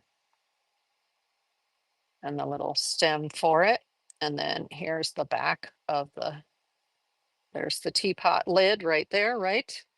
And then we've got that beautiful handle's going to come up, starting here, come up, and then I'm twisting the brush, and then it's going to come back down. So there it is right there. And then if I want this side of it to be darker, right, I'm going to put the brush on its side. Am I brushing on the smooth or the rough side? Thanks for your question, Devin. I'm on the smooth side. This one, the difference between the smooth and the rough is much less than it is on the regular white paper that I usually use. So I'm just discovering this paper, and I know that this is excellent paper for the cicada wing, is excellent for mixed media applications, like for doing jelly prints and for doing just any kind of brushwork on it, and then using it with your acrylic mediums to put it onto your collages and things. That's what I was reviewing, looking at reviews of it. And that's one of the things they were saying that this paper is great for. Okay, so it's a little bit darker. I'm going to add a little water to my brush because I don't want it to be, now I'm okay if it's dark over here. So I'm holding the brush at a steep angle like this so that my tip is right over here near the handle. And then the belly is going to come around here. So I can get myself a little bit of that. Okay, a little bit of the shadow going there. And I know that I'm going to have a shadow from the cup. Nice. And what I'm seeing is that I'm not getting as much, I'm not getting as much as the dry brush coming up on the cicada paper as with the white paper. I really like the dry brush, the way that it handles the ink with the dry paper. Okay, so that's there. I want to do a little bit more, a little bit lighter here. There, now I am getting a little dry brush. Okay. Little dry brush going. I'm just barely touching it so I can get it to do a little bit more of a dry brush. Okay. And I actually want this to come around like that. There we go. Nice. Yeah, the jury's still out on the cicada paper. I'm going to have to play with it a lot more to see with this antique. Let me show you the back of it. Because remember, there was a lot of paint right here. So you can see that it is coming through a little bit. Let me put my fingers on there and feel it. Yeah, there's ink coming through there, just so you can see that. And then I'm going to do the loquats, but I'm not going to do them with color. I'm just going to draw some loquats here. And I'm going to do them in totally inverted. Yeah, yeah, I know. It's completely different. I'm going to do some loquats, and I'm just going to do them in bone style, which means I'm just going to outline them instead of like using a color there. So let's do some loquats sitting right here. I'm going to go on the side with this tip a little bit and give myself just a little branch sort of coming down here. And then see, I've choked up on the brush. So, because I want to get some detail on that end there. So I'm just going to do some loquats here where the bone technique is just where you outline them. So for instance, if you're doing plum blossoms, then you don't have to paint the whole petal. You can just paint the petals around like this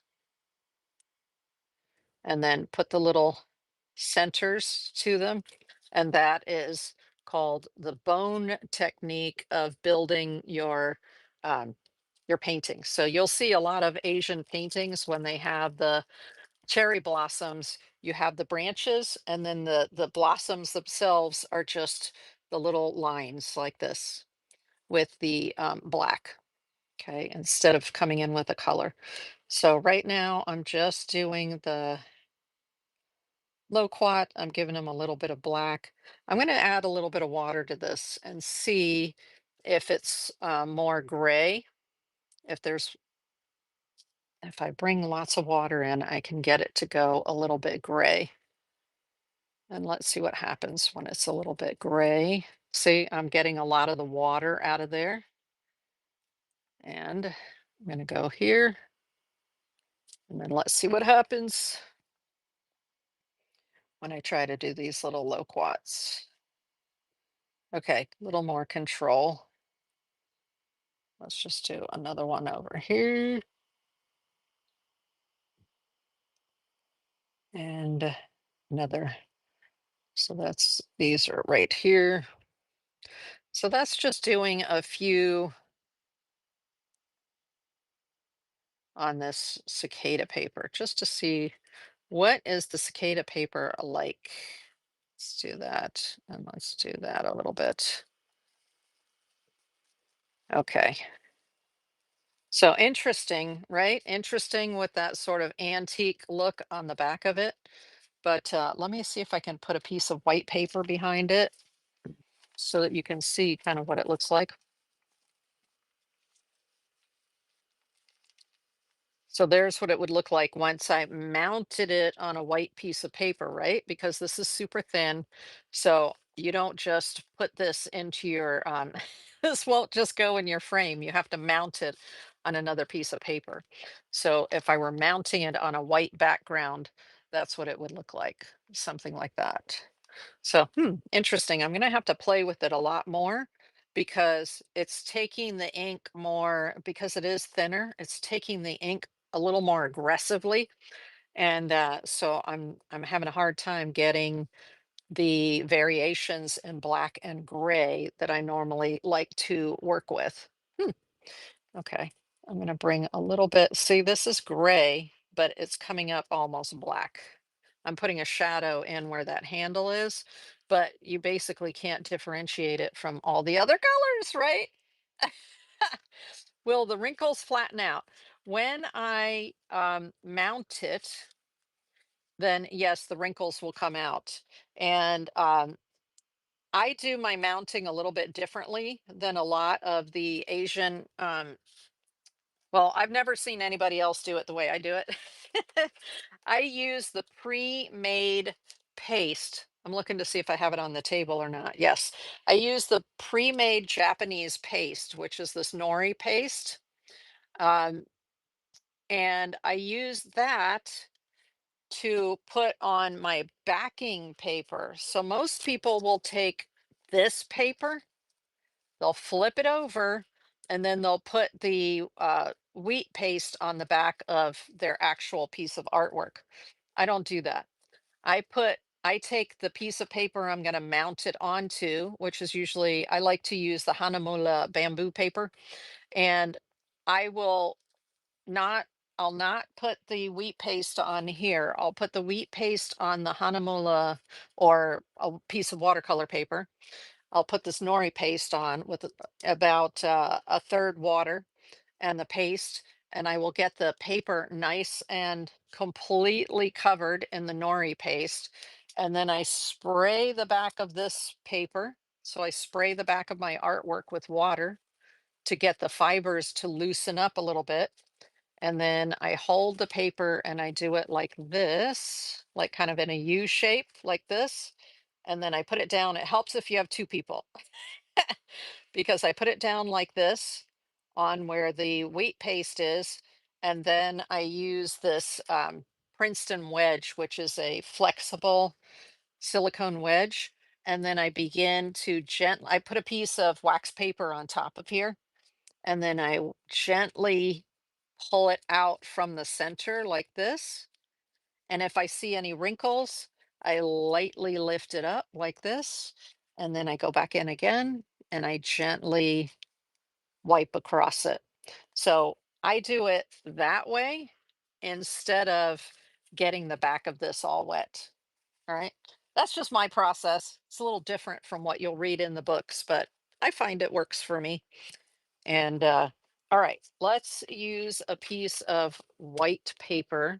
I'm looking to see what I have here. Oh, I know. We're going to do our painting on this Korean paper, which I said was thicker. So this is Korean paper, um, and it's a heavy rice paper, and the paint does not go through. So if you were here earlier, let me show you a piece that I did on this Korean paper. So here's the piece. You can see lots of ink, right? And look at the back. So they must put some sort of sizing inside this Korean paper so that the ink doesn't bleed through so much, which is great. So we're going to do our piece on here. And there we go.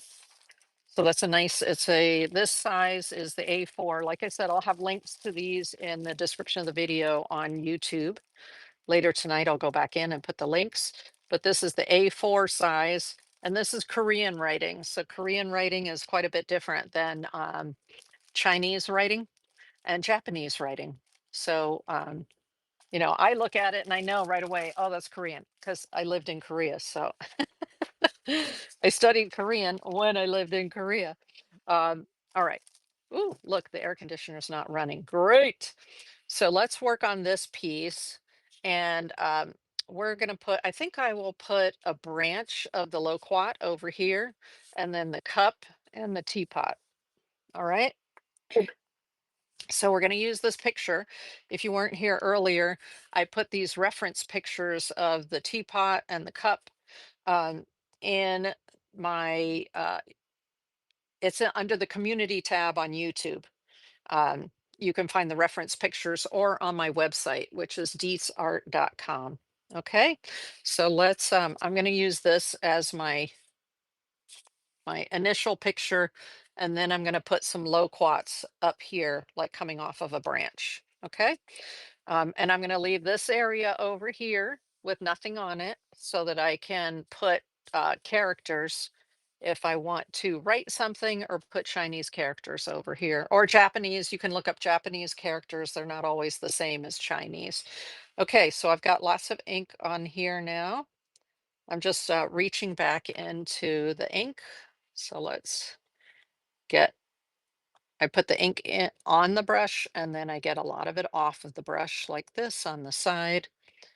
And I don't want it to be too wet because I don't want it spreading too crazily. So I'm just using the belly of the brush and getting some of that ink off of there. There we go. If you leave the ink in the belly of the brush, it will feed that tip, and that's where you get a lot more ink coming off. I missed the beginning. What type of ink am I using? Okay, I'm not using India ink. I'm using Sumi-e ink. So that's Sumi dash E. All right. Or some people just call it Sumi ink, or and that's Japanese. The Chinese call it, it's like Bokoum, Bokoum or something like that. Okay, so we're using the you're welcome. We're using the Asian style ink. Let me move this brush out of the way here. Okay. Um, and this is just a Chinese brush. To make all the other paintings that I was showing earlier, I used a whole range of different sizes of brush tips here. This is the ones that I washed yesterday, and now they're hanging up here to dry on a brush rack. That's why they have the little loop at the back end, so you can hang them to dry after you wash them. Okay, so I'm working from this picture that you can get off of either my website. Um, on my website, if you go to the events tab, there'll be an event for tonight's workshop. And in that workshop event, if you scroll down, you'll find these pictures, these reference pictures for yourself. Or if you're on YouTube, you can just go to my community tab and some of the pictures are there as well. Okay, so I'm just going to put it up in front of me so I have a reference. And because I've got the cup in front of the teapot, I'm going to start with the cup and then build the teapot behind it. Okay, so that's what we're going to do. We're going to start with the cup. Let me see if I can pull these things down a little bit and then you'll be able to see that, kind of see that picture, right? Right there. Okay. So cup, where do I want to put the cup? I want to bring it down just a little bit more, I think, a little bit more. I don't want it to be up too high because I'm going to put my loquat over here. Normally I would do this because the teapot is long. I would do it this way normally, but then the whole picture won't be in the frame for you. So I'm going to do it this way to try to keep it in frame for you. Okay. Um, so let me bring this up just a little bit like this. This is the Korean paper, smooth side. All right. And I'm going to start with the cup. What am I doing? I want a little more control. So I'm way down here at the top with my fingers holding on to it. I could do this ring finger underneath, but I find for good control, I like to put my ring finger on top. So my pinky's out of the way. I have 3 fingers on top, thumb underneath. Okay. And that gives me a little better control. So I'm looking at my picture with the cup and I'm going to do the cup here. The cup is the furthest down on the page. So it's okay if I bring the cup, pretty far down here. Let's see. Okay. I'm going to get my arm going. Yay. Look at that. Decent, decent. Now the edge is a little bit in. Don't worry if your fingers are your hands are wobbly or anything like that. All right. One of the things I love about Asian painting is how loose you can be with it, and it's all good. Oh my gosh, you can look at some famous painters. One of the emperors of China back in the day was a painter, and his paintings are so loose, and I love it. So if the emperor can do it, we can do it too. So that's just the teacup, but I like putting a little foot on the teacup because a lot of the Japanese teacups have little feet on the bottom of them. So even though the cup that I'm showing you doesn't have that little foot on it, it does, but it's kind of hiding. So I like to add it. And where is the light coming from? The light is going to be, you know what? Since we're going to have our loquats over here, I think I want the light source coming from over here. So if I'm going to I can either put a design on the cup with the tip, or if I want to do this swiping motion, I'm going to swipe from this side, where earlier when I was practicing, I was swiping from this side because I was assuming the light source was over here. So I'm going to assume the light source is here. And I'm just going to bring this, and I'm just very lightly swiping so that I get a little bit of feathering at the end. See that right there? Okay, now we can put the teapot behind there. And the teapot is going to, we've got to do the spout. So the spout is going to come here and go down like that. And then it's going to come here. So now we've got the spout. These are reference points now. And the interesting thing is, like, I'm building it as, a certain, um, with certain steps. And when you do Asian characters, when you draw or paint Asian characters like these, you also do them like a certain stroke comes first and then second and then third. So I find that when I paint these Asian paintings that I'm doing the same thing. I'm going, okay, what's my next stroke? What's my next stroke? And I do analyze it. Okay, so the next stroke is going to come, it's going to come around, right? We're going around the teapot. So right here, we're coming around. I'm looking at the picture a little bit and then bringing it around. What am I doing? I'm building the bone, right? I'm building the bone structure of my teapot. Okay, we've got that. I want to bring it up a little bit so that y'all can see clearly. Now I've still got plenty of ink in here, right? Because I charged the brush to start with. All right, that looks great. And then at the top here, I have the little knob and the little base of the knob. And then the lid comes around here. Nice. Okay, so now we've got the knob.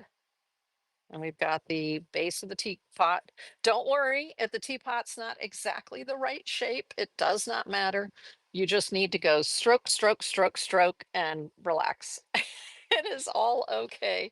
Now the light source is coming from over here.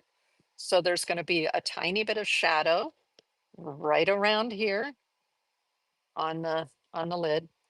And then let's go ahead and put in the handle. So we're going to start with the handle over here. We want to bring the handle up.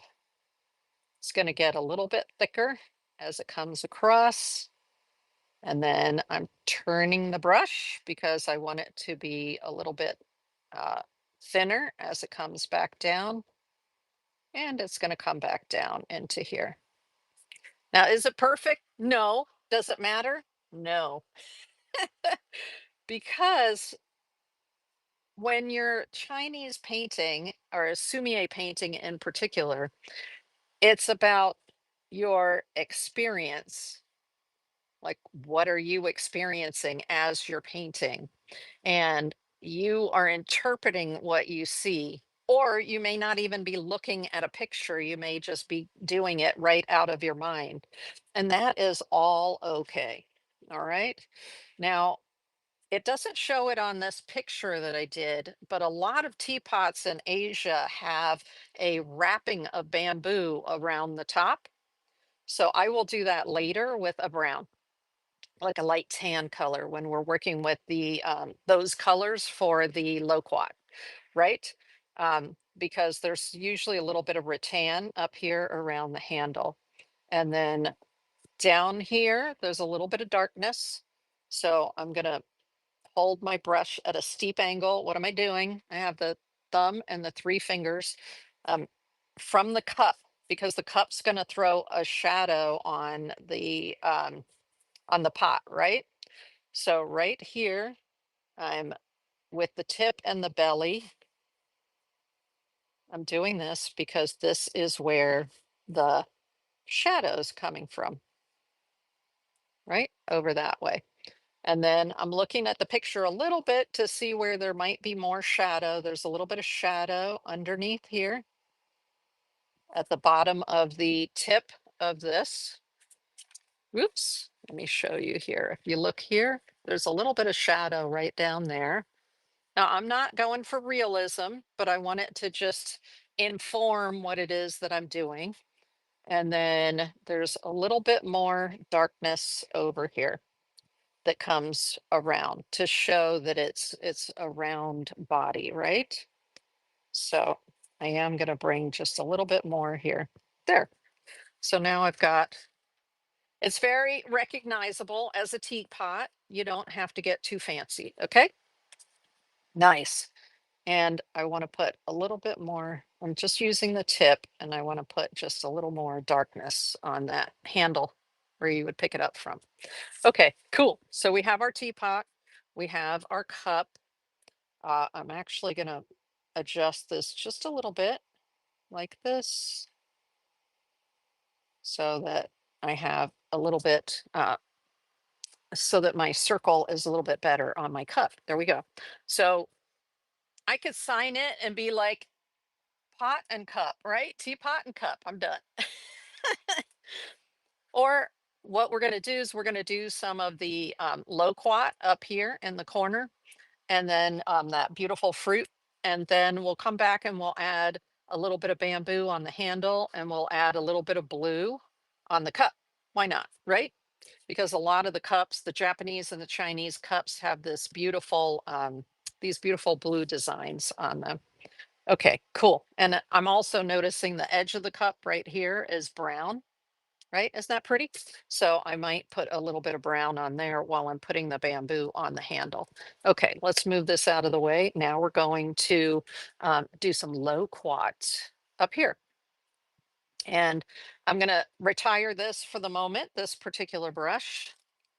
And I'm putting it on the brush stand. If you weren't here earlier, I have a brush stand off to the side so I can keep these up off the table as I'm working with them.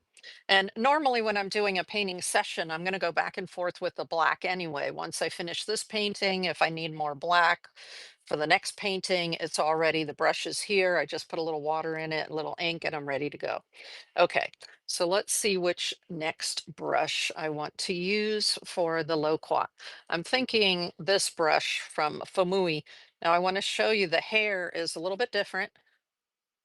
So this is the one I was just using to test with for the loquat. And this has a little bit of goat hair in it, the white, and this is a different kind of hair here. So this one's a little bit fatter, and I'm going to try this one for the loquat. So I'm going to set this other one aside. What do we do first? We get it wet. So I have some clean water right here that I can get it wet with. And then I'm going to put it on the edge and get my tip there going. Let's see, I think a little piece of hair was coming out. That happens because they're natural brushes. Sometimes the hair comes out. Okay, so that looks like it might be the right shape for me. If I'm working on a much larger piece of paper, that's when I'm using my way bigger brushes, right? So the first thing I'm going to do is draw some loquat. Then we're going to put some leaves, and then we're going to do the branch, and the branch will be brown. So then we can bring the brown into here, and we can bring the brown into maybe a little bit on the pot and a little bit on the cup. Okay, so if we're going to start with the loquat, we were doing that before. It was this rich yellow color that came out of the Marie's Chinese painting color. So these are the appropriate colors that have a little bit of a type of glue in them that helps them to stay in the paper when you go and do the mounting process. So not all paints, regular watercolors, if you get them wet, right? If they get damp, they're going to start to run. But these, once they're locked into the paper, they won't run. So let's take some of that very rich yellow, which is beautiful for loquats. So I'm just dipping it in, and then I have to move the paint through the head of the brush there. There we go. Nice. All right. And then for these loquats, I want to add that little tiny bit of orange at the top. So I'm just charging the tip. So now I have yellow in the rest of the brush, and I want just a little bit of this orangey red in the tip of the brush there. Okay. So now I've got mostly yellow here and a tiny bit of orangey red here. So let's put um, our little loquats hanging from the tree. Now I'm going to look at a picture. Just just because I want to look at a picture. And it may not even be a real picture, but let's see inside here. This was the Beginner's Guide to Chinese Painting. There's a whole series. There's animals and insects, there's vegetables and fruits, there's flowers. Oh my gosh, this is I think there are 5 books in this series. They're fantastic. All of them. All of them are beautiful. So you can see some of there are peaches, watermelons, grapes, loquat. So I'm just going to look in here. I don't think that there is an image, like a picture. No, they just show you, like I said, these books are great because they show you exactly what to do in order to create them. Okay, so they just put a whole bunch of them together. We'll do that. So I think it's time for that to go in the garbage and get a fresh paper towel. Let's do that. Okay, so got the fresh paper towel. Yay. And so we're just going to put some clusters of the loquat in here. Notice again, I'm back choked down back at the top of the brush because I want to control the tip here. And let's just start by doing a little circle here, little loquat. There we go. And then another one right here. As I'm doing this, I'm twisting the top. So can you see that? I'm twisting it. That's another good reason to have your thumb here and your other fingers here. It makes it a lot easier for you to twist. Okay, I can see I need a little bit more water on there. Let's grab a little bit more of that yellow, tip it with the orange. Okay, let's see. Now I want to do something a little more circular. There, we got one there. We've got, we need to put another one like down here. This one can be a little more, okay, we've got some of them going together. Let's do some more. We've got that beautiful warm yellow. I think they call that color gamboge, that warm yellow. So see, I could move my paper or I can move my hand. So these nice long brushes make it very easy for you to move your hand like this. It's very comfortable to move your hand in a different way to get more of the grouping going. Okay, so let's do this. There's another one there. Let's do another one over here. And so it's just going to be like a spray here of loquat. I can even come down here and put a loquat down here, right? Let's put a loquat down here. Let me make sure I have a little bit of that orange on the tip. And I'm just going to go around and put a loquat right here. Deek, there we go. Like it fell from the branch, right? Love it. Okay. Now, when you're doing things with Asian painting, it's helpful to use odd numbers. So 1, 2, 3, 4, 5, 6, right? I have 6 in that grouping. That's a no-no. It should be 7 or 9 or 11, like that. Okay. So 6 is not enough. I have to add at least one more. So let's go ahead and add one more. And so those odd numbers um, are lend to the balance of the piece. Okay. I'm constantly counting. I'm looking at my pieces and I'm constantly going 1, 2, 3, 4, 5, 6. Nope, not enough. 1, 2, 3, 4, 5, 6, 7. Perfect. You know what I mean? It's, I know I'm a nut. Let's see where we want this one. Where do we want this loquat to be? Let's put this one maybe up here and facing up a little bit. So I'm rolling it, twisting my wrists a little bit. There. Okay, we've got it. I don't have that little bit of orange, so I'm going to add that little bit of orange in here. There. And I don't really have a little bit of orange here either. So I'm going to add that little bit of orange in there. Where else do I want some orange? I'm going back and sort of finessing them a little bit. Okay. So I'm going to put a little bit more of the orange here. And that one's good. Okay, so that's 7, right? 1, 2, 3, 4, 5, 6, 7. Okay, that makes me happy.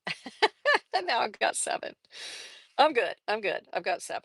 Now, I've already got orange on my brush, so that makes it very easy for me to transition from the orange to a brown to do the branches, right? So let's transition to the brown. And what do we do for brown? We did the sienna and the dark, dark, dark color here that looks similar to an umber. So I'm just going to get my brush a little bit wet, pick up some of this right on the same brush that I had the yellow on. And then I'm going to pick up a little bit of the dark brown. Nice. Now, if you want to know what the color is, like what color do I have? You can put it on here. Like I've got a lot of yellow on there. Okay, so I need to add a lot more of the brown because a lot of the yellow is showing through. So then you make your adjustment, a little bit more of this lighter, a little bit more of the darker. There, that looks better. So let's see. First of all, it's a branch. So I want the branch to be slightly dry. So I'm going to wick off some of that water at the bottom here. So you take the belly of the brush and you just roll it on your paper towel, and that dries your brush, because what happens is as you paint, the moisture goes down to the tip, but if you wick away some of this you can get a drier tip out of it.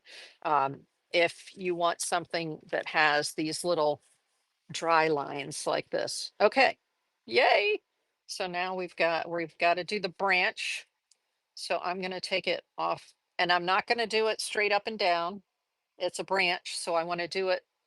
If I wanted to already have it going sideways, I just press this so that the brush has a bit of an angle to it like that.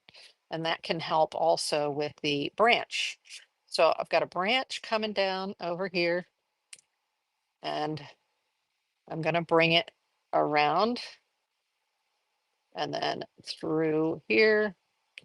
And you want to put the little connections here to the branch, if it makes sense for your piece,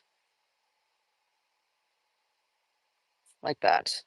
Okay, so now we've got a little branch there and we've got our pieces. Yay. Oh, wait. I didn't anchor one of them.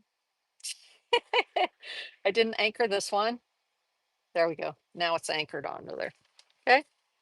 You don't have to have a little tail for every one of them, because this one, the tail is likely to be behind this one, and this one is behind that one. So you don't have to do a little one of these for every single one of them, okay? And I'm gonna make it look like the branch comes down a little bit further here. Maybe I'll put a little leaf on there like that, so that it comes down just a little bit more. There we go. Nice. All right, that makes me very happy. This is all charged with brown. Let's go ahead and put the bamboo in here then. So I actually want this to be a little bit lighter than the brown, right? Because the bamboo is not going to be quite that dark. The bamboo is going to be somewhere in between these two. So let's pick up a little bit more of that um, onto the top of the brush, a little bit more of that orange. And this way, as we paint with it, it's going to discharge both the brown and that warm orange. So let's go here, and I'm going to do this is the bamboo on the handle, right? My picture doesn't have the bamboo on the handle, but I have other teapots from Hong Kong that, because like I said, I lived in Asia for many years, for 10 years. And so our family had teapots, Asian teapots that we picked up in Hong Kong, and they had bamboo on the handle. So I'm adding that little bit of bamboo to the handle. Then I also want to take a little bit of that color and put it into the rim of the teapot, of the teacup, because this teacup has a beautiful sort of brownish rim to it. Or I could make it, I'm looking at it and going, hey, maybe this is the color of the tea or the coffee that's inside here. So let me do that, right? So now I've got a little bit of tea or coffee in there. It looks kind of like tea, right? So we've got the bamboo on here. We've got a little bit of tea here. Now I want to make this look a little more rustic. I want to add a little more color to that. So I'm actually going to pick up a little bit more of this, which is that beautiful sienna looking color, which is quite nice. Let's see, I don't want it to be too sienna-y, so let me add a little bit of the yellow in with it. Okay, cool. Pick up a little bit more of this. What if I add just a little bit? Now here is where I have my little color chart that I made for this. It actually goes this way. And so I was thinking maybe I would pick up a little bit of this orange together with it, just for a little something different. We're still all in the same color family, just to add a little more excitement. So let me put a little more water on the tip of the brush to get it to release. And where do I want it? Where do I want it? Okay, I'm going to bring it right across here. Oh, nice. I do like that. Okay, cool. See, you don't have to cover the whole thing, but I love that. It just gives that pot a little more personality, right? Duh. My inclination is to just go in there and paint more of the pot with the color, but Sumi-e ink painting is about minimalism. So remember that. Keep it minimal, keep it just enough to give the idea. Okay. So where my inclination is, I want to go in here and I want to put some brown on here and I want to put some brown on here. You know what? I'm not going to do it because I want to leave it as minimalist as possible. Now, this beautiful brown color I can use. It's good when you're doing a painting to use a color in other places if you can. So I'm going to use that same color to do the tips of these parts of the loquat. See there? That's where the little flower was before the fruit was created. So I'm going to use what's already on my brush, that beautiful, beautiful brown. And again, I'm choking up on the brush, choke, choke, choke, so that I can just make little tiny marks here. And I'm just putting in those little, now this one, I'm gonna assume that it's almost coming straight toward us. So it's gonna be right here. So do you see that? There. Same with this one. It's gonna be right here in the end, like this. Ah, that color works very well. Very, very well. This one, it's going to be sort of facing out that way, so that's fine. This one, it's going to sort of be like right here. And then with this one, you're just going to see a tiny bit off that way. Okay, cool. And then this one down here that fell down, where do I want it to be? I want it to be, I think, right here. So see how I'm all choked up on that? Choked up on the brush, choked, so that you can see it. Okay, let's do this.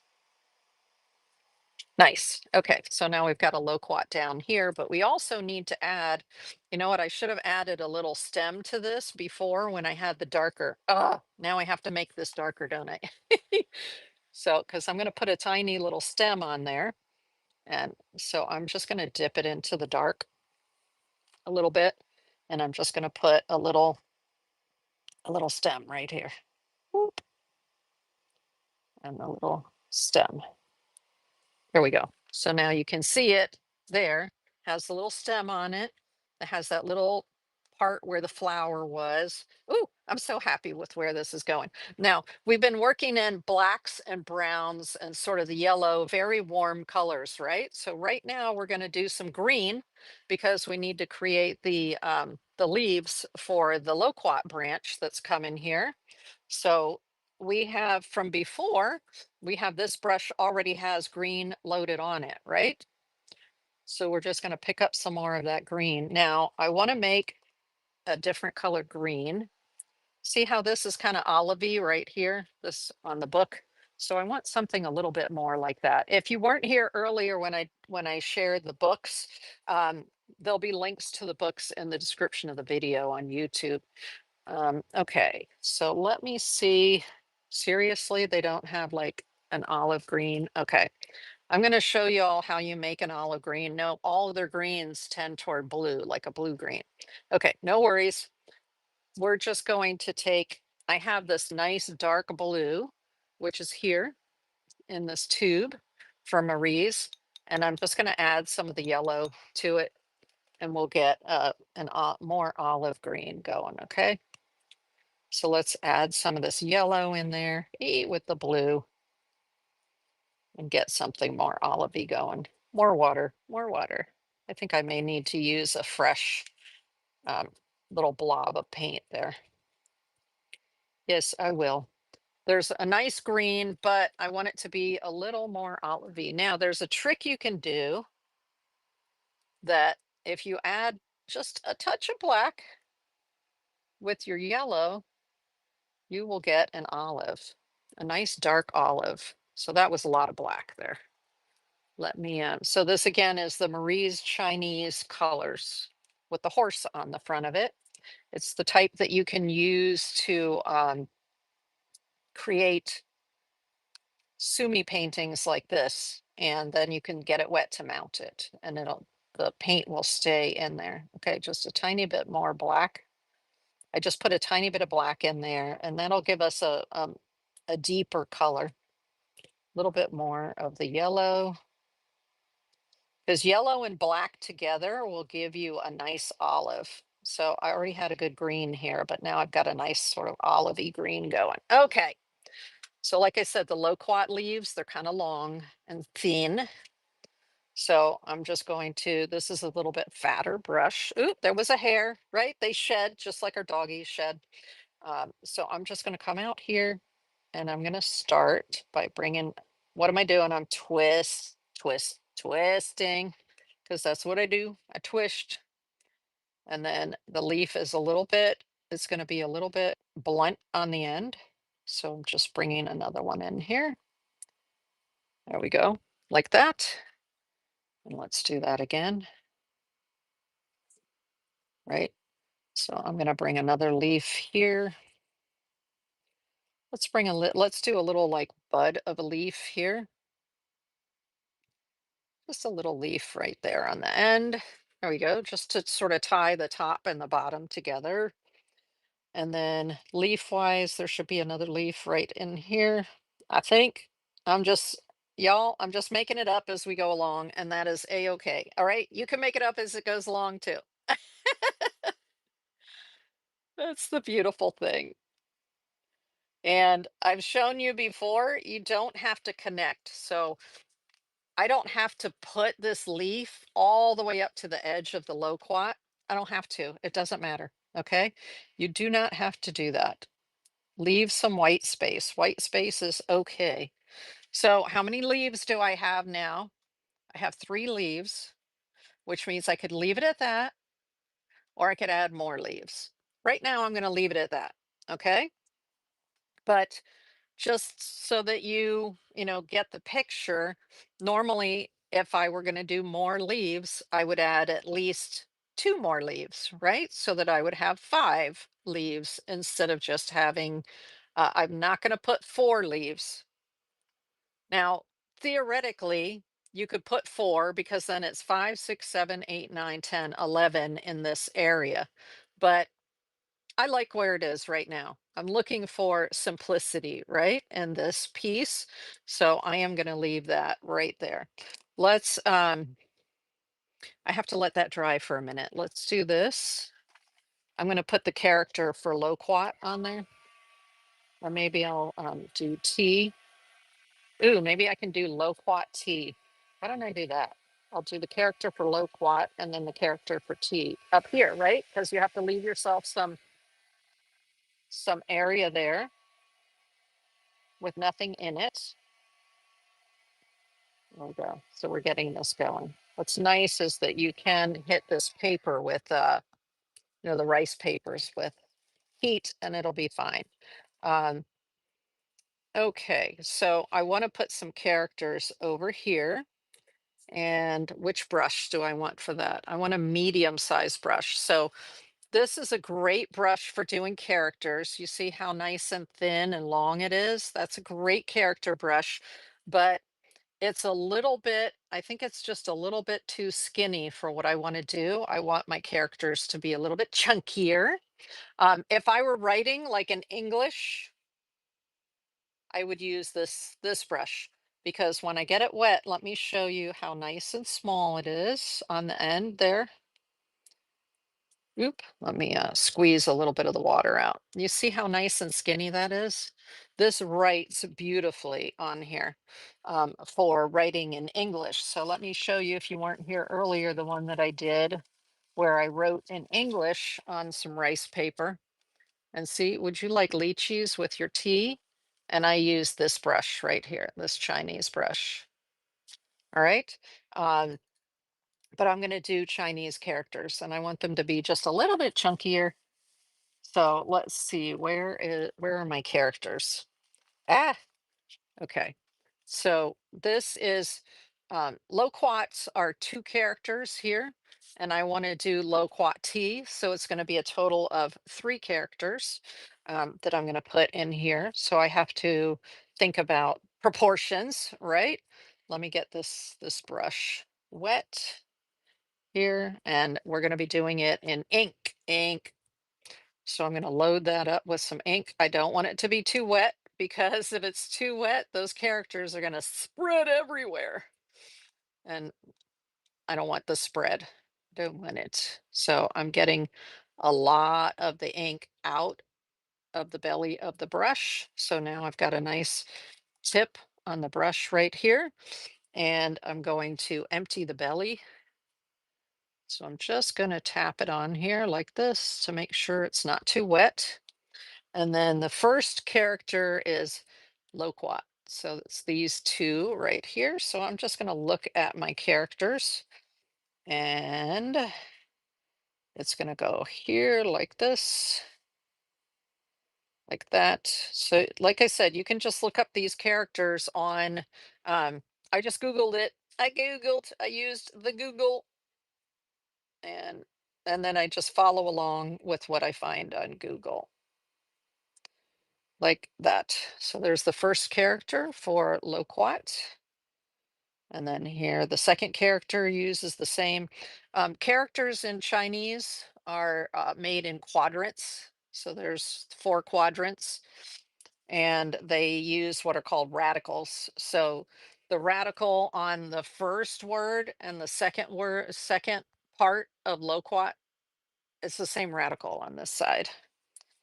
So I'm just going to do this again, and then this, and then this, and then that.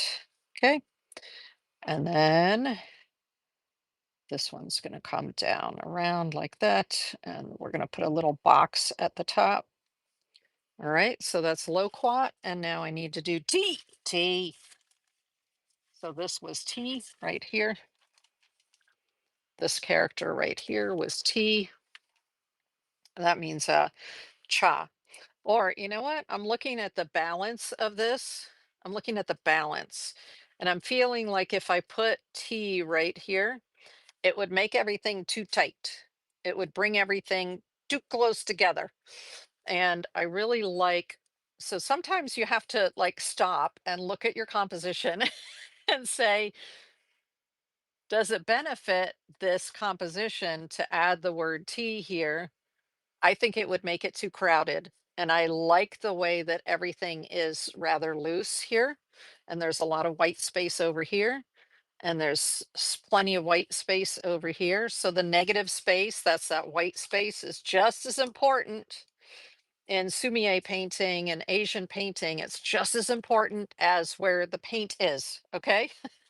It's not like Western painting where you're covering the whole canvas. You don't do that with Sumi-e and Asian painting. Look at the empty space and be okay with tons of empty space. So I'm actually very happy with where this is right now. So I am not going to add the extra character, but I am going to sign the bottom of it. Let's see, where do I want to put my signature? Probably over here.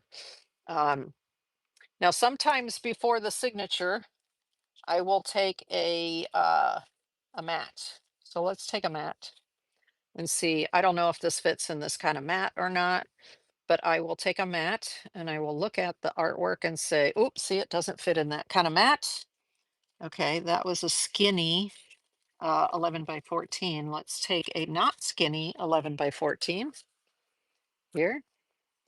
See, this isn't the right kind of mat either. Okay, this will need a custom mat. Look at that. Because you see how where the hole is not right. So it's actually going to need a custom mat. That's okay. Most of the time, though, as I'm painting, I will check the artwork with a mat just to be sure that it's going to fit in a standard mat. But this is not US standard. This is an Asian standard. A4, actually it's European, standard A4. And so that's why it's not fitting into my 11 by 14 mat, but that's fine. It's fine. It doesn't matter. I can still mount this onto a backing and then sell it without the mat, and somebody can take it to their framer, and then the framer will make the perfect mat for the artwork, which is great. I love that. Oh, all right. Let's go ahead then and just not worry about it and put the signature on it, because whoever is going to purchase this artwork is going to need to have it matted by a professional. And so the professional will cut the mat exactly to the size that they need it to be. All right. Oh, signature. Where does it go? I think I'll put it right down. So I have lots of ink in here. Actually, I have too much ink in here. So let's roll the back of it so it's not quite so wet. There we go. I don't want it to spread. I have nice crisp lines here, so I don't want this spreading all over the place. Okay, so I'm going to put my signature right down here. And 2026, right?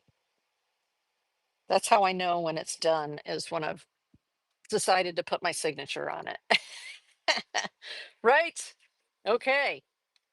There it is. We've got the Chinese characters for loquat. We have a little loquat branch here. A loquat fell down. We've got it with our pot of tea and a cup. Ah, that was so much fun, you guys. I hope you enjoyed that as much as I enjoyed making it. And now when I'm done, I like to take my this Sumi-e uh, ink. This is from Yasutomo. I leave this open overnight so it can dry before I put the lid back on it. Okay, so make sure that that's dry before you put it away. And then, oh, you know what we're missing? What are we missing? Something I showed earlier in the show. You might not have been here. The chop. Okay. So Chinese paintings generally have, after the poem that somebody writes or whatever they write, maybe it'll be autumn loquats, with tea along a stream or something, right? You write some sort of poetry to go with it. And then they put a chop. So oftentimes the chop will be the name of the artist, and then sometimes there are other chops as well. Actually, one of these books has a bunch of chops. Let me show you at the end of the book.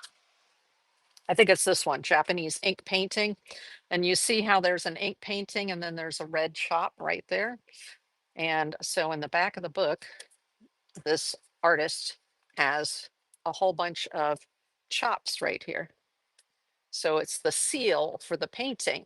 And they said this is their seals that they like to use on their artwork. So this stands for Little Elegant. This stands for Fragrant Grass.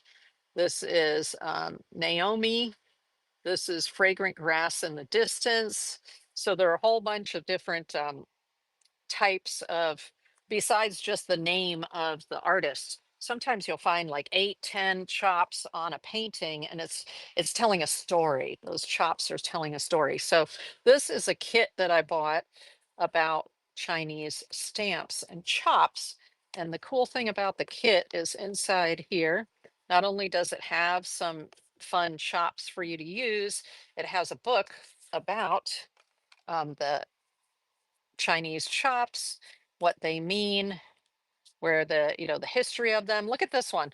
So that's an ancient painting, and they've got all these chops all over it. They're so much fun. I love adding the chops to the artwork. And somewhere in storage, I have my family name chop, but it hasn't surfaced yet from when I moved a couple years ago. But it does explain what the different chops are, or the different images that are in the set.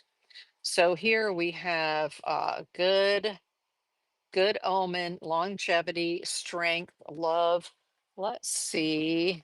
I want to use maybe over here it says peace. I like strength. Let's do the one that says strength right here, and then that's the chop for strength right there. Let me see what direction does it go in? Yep. So I'm holding the word strength toward me, and now I need some red ink. So there are these little red chop ink inkers, and there you go. You see the red inside there. So I'm going to hold this looking toward me, the word strength, and then I'm going to put this in there. So it's kind of like a felt surface with the red in it. Now, if you want to test it first before you put it down, just test it on another piece of paper. What I do is I huff on the stamp first to be sure it's nice and moist when I put it down. So like that. And then let me put it on here to be sure. Yep. So we're getting a good stamp there. So let me put more of it on there. These dry out eventually, the pots, but they're cheap. They're cheap. Okay. It's a chop inker. This is called a Chinese chop. So, yep, let me make sure the word strength is looking toward me. That means it'll be at the right angle. And then I'm going to come here and I'm going to press. Remember, I'm on top of the piece of felt. So that helps too. Oh, nice. Nice, y'all. Nice. There we go. Oh, that's so much fun. So it's got the chop on it. It's got my signature on it. You know that it's done. That piece is done and ready to be mounted. Now, normally before I will mount this, I will let it dry for a good 2 days. Make sure that all of that ink is fully dry. Oh, you know what I didn't do, y'all? I didn't come back and put the little ribs on the leaves, but since we got this far, I'm not going to put the ribs on the leaves. I normally do, but I'm not going to. Let me show you these other lychee. You see the little lychee leaves right there, how they have the little ribs on them. But I'm going to leave this one very simplistic and not put the ribs on the lychee. But that one is done. Now, I did promise at the beginning of the show, I'm going to show you how to do lychees, which is what these are. These are lychees. This has a yellow meat, really, it's a little more firm than lychees. And then lychees have this sort of brownish red on the outside of them. And then they have a white meat on the inside, and they're absolutely delicious. So let me just show you real quick how to paint lychees so that at least you know how to, since I promised earlier. So remember how we were doing our warm up here? Look at how the warm up was, and then compared to, like, I'm really happy with these, which is like the final painting. The paper makes a difference, and the warm up makes a difference. Okay. So let's do some lychees here so you can see how these are done. What size of this? I'm going to start out with a relatively small brush, because what we do when we create lychees. Oh, you know what? We have to do the leaves first. Never mind. So lychee leaves are green, but that particular artist that made this piece liked the blue, so they did them in blue. Whatever. What do I have some black here? I think I have a black right here, right? So let's do a branch. Woo! Here's a branch coming off, right? And then here's another branch over here of the for the lychees. So we've got some branches. Um, I'm going to put some leaves in. I'm just going to add some blue to the green that's already here so we get some variation out of it. That's what the other artist did. They mostly did theirs blue and then they added a little bit of green in it. So then I'm just going to make some leaves here. So this would be, what I would normally do for my warm up. For the warm up, you can practice like where you place everything and all that. So let's just put some leaves over here and another leaf over here. So with the lychees, you're putting the leaves on first, and then you're putting the lychees in. But with the loquat, I put the loquat in first, and then I put the leaves around the loquat. Okay, just a little bit different way to do them. Okay, I'm just building these little, like, don't stress, y'all. This is supposed to be very relaxing and very fun. Asian painting is just super relaxing. So you don't have to worry about that. You don't have to have that perfectionist syndrome, right? Okay, that's good enough, right? Because we're playing here. Okay, so I've got some leaves on there, and then let's get our. Oh, I'm going to use this one, little teeny tiny one. Okay, so now we're going to build the loquat. I mean the not the loquats. The what is the other one? The lychees. The lychees. Let me get all the color out of here. It's so fun to do lychees, y'all. They are a lot of fun.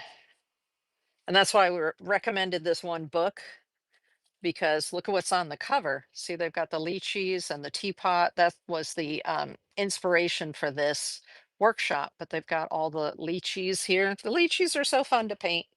So I've got a small brush because I need to put dots.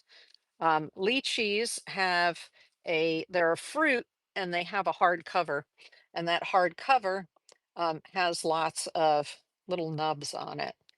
So for this particular artist, they were using this beautiful red color to make is it watercolor? Hey, Moody Vigor Arts. Um, or Virgo, sorry, Virgo. What we're working with is, I'll show you right here. Ah, we're working with Marie's Chinese. Oh yeah, Moody Virgo Arts. Thank you. This is a special kind of paint. Um, and it is Marie's Chinese colors. It's different from regular watercolor. The difference is there's a little bit of glue in here. And what that does is it makes the color stick to the paper so that way when you go to mount it, because this is rice paper, so it's very thin, or what all they also call Juan paper. It's very thin. And because it's thin, it gives you that interesting effect that you're looking for with the brushes and this glue-based paint. Yes. So Moody asked, are you practicing also on rice paper? Yes, we're using rice paper. And so this is a classic Schwan practice rice paper. And then this is something that I found recently. Um, oh, you got some at an estate sale. Oh my gosh. Moody, you have got to pull it out and use it. It's awesome. Let me show you. I think you weren't here earlier. This is some thinner rice paper. And you can see I was using this book that I showed earlier, Chinese Brush Painting Through the Seasons. And then I painted this on the rice paper. But rice paper is oh, and you got the brushes. Perfect. I was showing earlier that the brushes this is how you dry them. The brushes generally have a little loop on the back end, and so you get yourself a brush dryer, a brush holder. And yeah, so if you're not sure if you have the paint on I don't sell the paint on Whatnot, but in the description of the video on YouTube, I'll have a link to these Maries. And let me show you what the box looks like. Eep. And it says specifically, like Marie's has a watercolor paint. So it'll say it is in a blue box. The Marie's watercolor paint is a blue box. It says Marie's watercolor paint. That's regular watercolor. You need the Chinese watercolor, which is specific to working on rice paper so that you can then wet it and mount it. So you can wet mount it. Okay. And so this is the kind that you need. It is the Marie's Chinese painting color. You see that? And it has the horse on the cover. And this is the 18 set, but it comes in a 24 set as well. Um, so Moody asked, am I going to show how we mount it? No, I've actually shown that in the past on other videos. So I am going to put on my YouTube channel in the description of this video, I'm going to put a link to a video that shows me mounting it. And also, uh, if it's in a longer video, I'll give you the timestamp so you can jump straight to it. Oh, awesome. Let me make sure that you have the information for my YouTube. If you need to snap a picture of it, it's right here. It's Tristina Dietzelm's artist, so my full name. But if you just type in Tristina, starting with a T, Tristina, and then artist, you'll find my channel just like that. Thank you, though. I appreciate it. There you go. And there's my Art is my Instagram. So there are a lot of different details there for you. Okay. Um, yeah, so I do show how to mount it. I mount it using this Yasutomo Nori paste, which is a wheat paste. So that's what they do. They normally, you buy it like in the books, it tells you you buy it dry, you add some water to it, you boil it, and then you use a big old wide hake brush to apply it. But I buy it already in the container and I just make sure I keep my brush wet as I'm using it. And I find that works perfectly to do the mounting. And then I don't have to mix the powder and boil it. But I'll put a link to that in the description of the video, okay? The nori paste for you. All right, so this is where we were practicing the loquat. This is rice paper right here. I was saying rice paper comes in different thicknesses and different colors. So the Korean paper that I just did this piece on is an off-white. It's like kind of an ivory color. And this practice rice paper is a white. And then I also purchased recently this cicada paper, which is this color right here.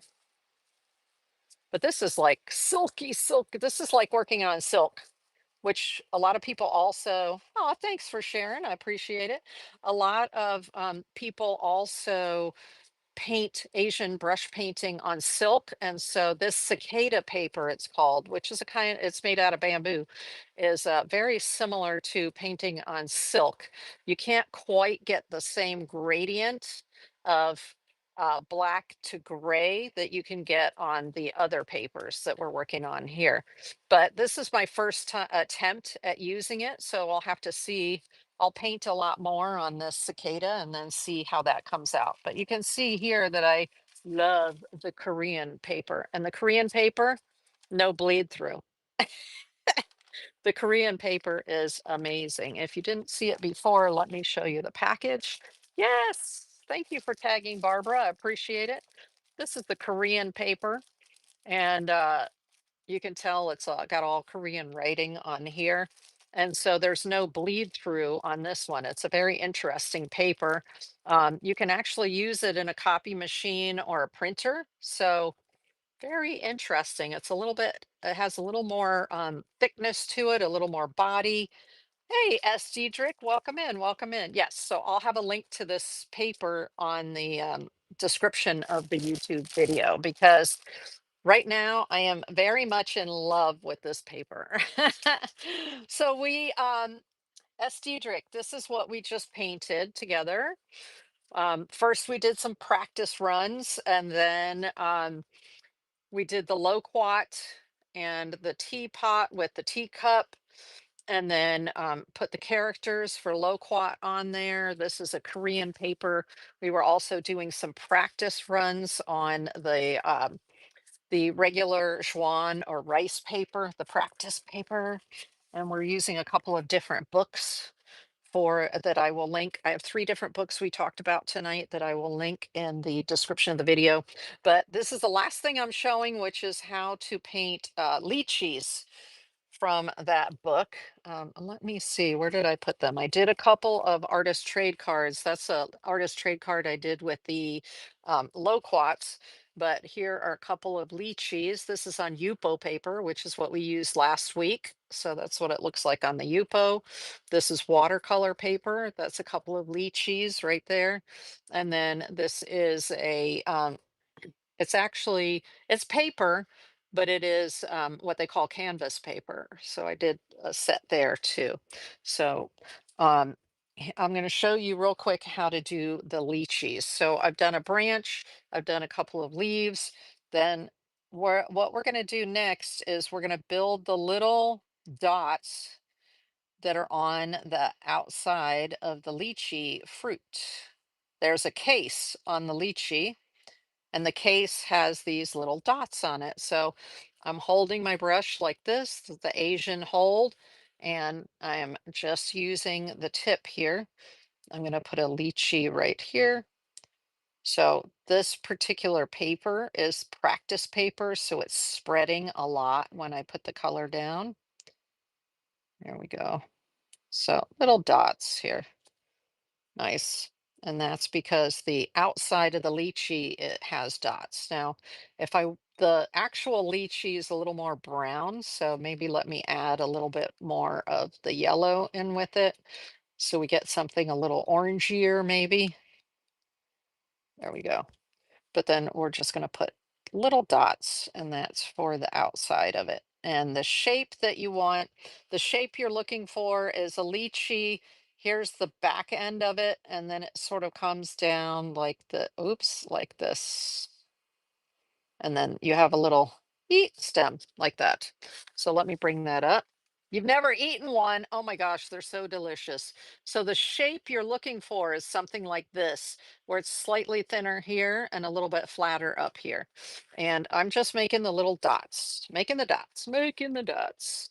So the dots are the outside of the skin of the lychee here. Now it's okay if it sort of goes back behind one or two leaves, but I'm just putting the dots down. So we've got, then later, once they're dry, you go back in and you put you're going to build the outside of it. Now this spread a little bit because there was a little bit more water in it. So I do go back like this and I add more if I need to. And this one had a little bit more water in it too. My brush has a little more paint in it now. There you go. So there are a couple of lychees there. Let's put a lychee right back behind here. So very relaxing to just sit here and make dots, right? There we go. So there's our another lychee back behind that leaf. And so there are, when a lychee tree has ripe lychees on it, oh my gosh, y'all, there'll be a hand of lychees like this, and it'll just be all lychees and no leaves. Like you won't even see any leaves there. It's just a whole hand hanging down of just tons and tons and tons of lychees. They're so good. They are so good. Well, and of course, because I grew up in Asia, I've been eating them since I was a kid, and I love them.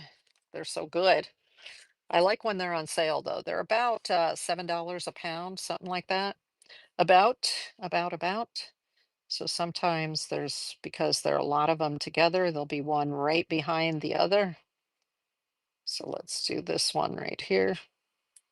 So what am I doing? I'm just putting the little dots that are going to be the outside of the casing. Whoop, there we go. Lychee. So there are a couple of lychees like that. Then you let that dry and you come back in here, and I'll show you with one of these that's more dry. So you put your little dots all over it. And then I'm going to come back and I want a little bit lighter, sort of almost a pinky brown. So let me just get a lot of water in my brush here. Lots and lots and lots and lots of water. That's why you want this to be dry because you're coming in with a lot of water. You just want a blush of color. See, I need even more water right now. You just want a blush, and I'm just going to use a blush of color. What do they taste like? Chicken? Okay, you crack me up. Um, they have a, let's see, it's kind of like a peach, but smooth. You know how when you bite into a peach, it is a little bit grainy, but it has that white flesh. So a lychee has a white flesh that's a little more slippery, but it's delicious and very flavorful. It has a big brown seed in the middle. So you have to be careful when you bite into it. You're just usually what I'll do is I'll peel the outside off, this outside skin, and then I'll take the white and I'll pull the white apart and then pull the big seed out and then stick the white in my mouth. So you don't want to just bite down on the white because there's that big seed in the middle. All right, so this one's pretty much dry, but you want to make sure that they're dry before you come back in. And I've just got very dilute color right here. And I'm just going to put, now it's hard to see right now. It has to dry. You'll see it'll dry in a minute. This will be much lighter because it has lots of water and barely any color in it. Okay. So that's what you're trying to do is just put the outside. It looks dark right now because there's water. The water has to evaporate, and then you're going to see what it looks like. Ooh, let's do that. All right. And then over here, I don't know if these are dry. You had them, but they were yellow, not with these pink tops. Yeah, they're much, the natural ones are brown. And the only reason I'm doing the pink is because the interpretation by this artist is that's what they did. See? So the particular artist that's in here, this is Chinese brush painting through the seasons. So they have spring, summer, winter, fall, and there's a different artist for each section. And this particular artist likes, so there's what they look like on the tree. Can you see that? Where the leaves are back here and you've got a whole just cascade of the lychees hanging down there like that. Ah, it looks so good. I want to eat them now. Yeah, so it is prettier, right? And you can see a little bit of blue. The leaves are like a dark green blue. And so that's why their interpretation of them, Duh, I've got my brush hanger here.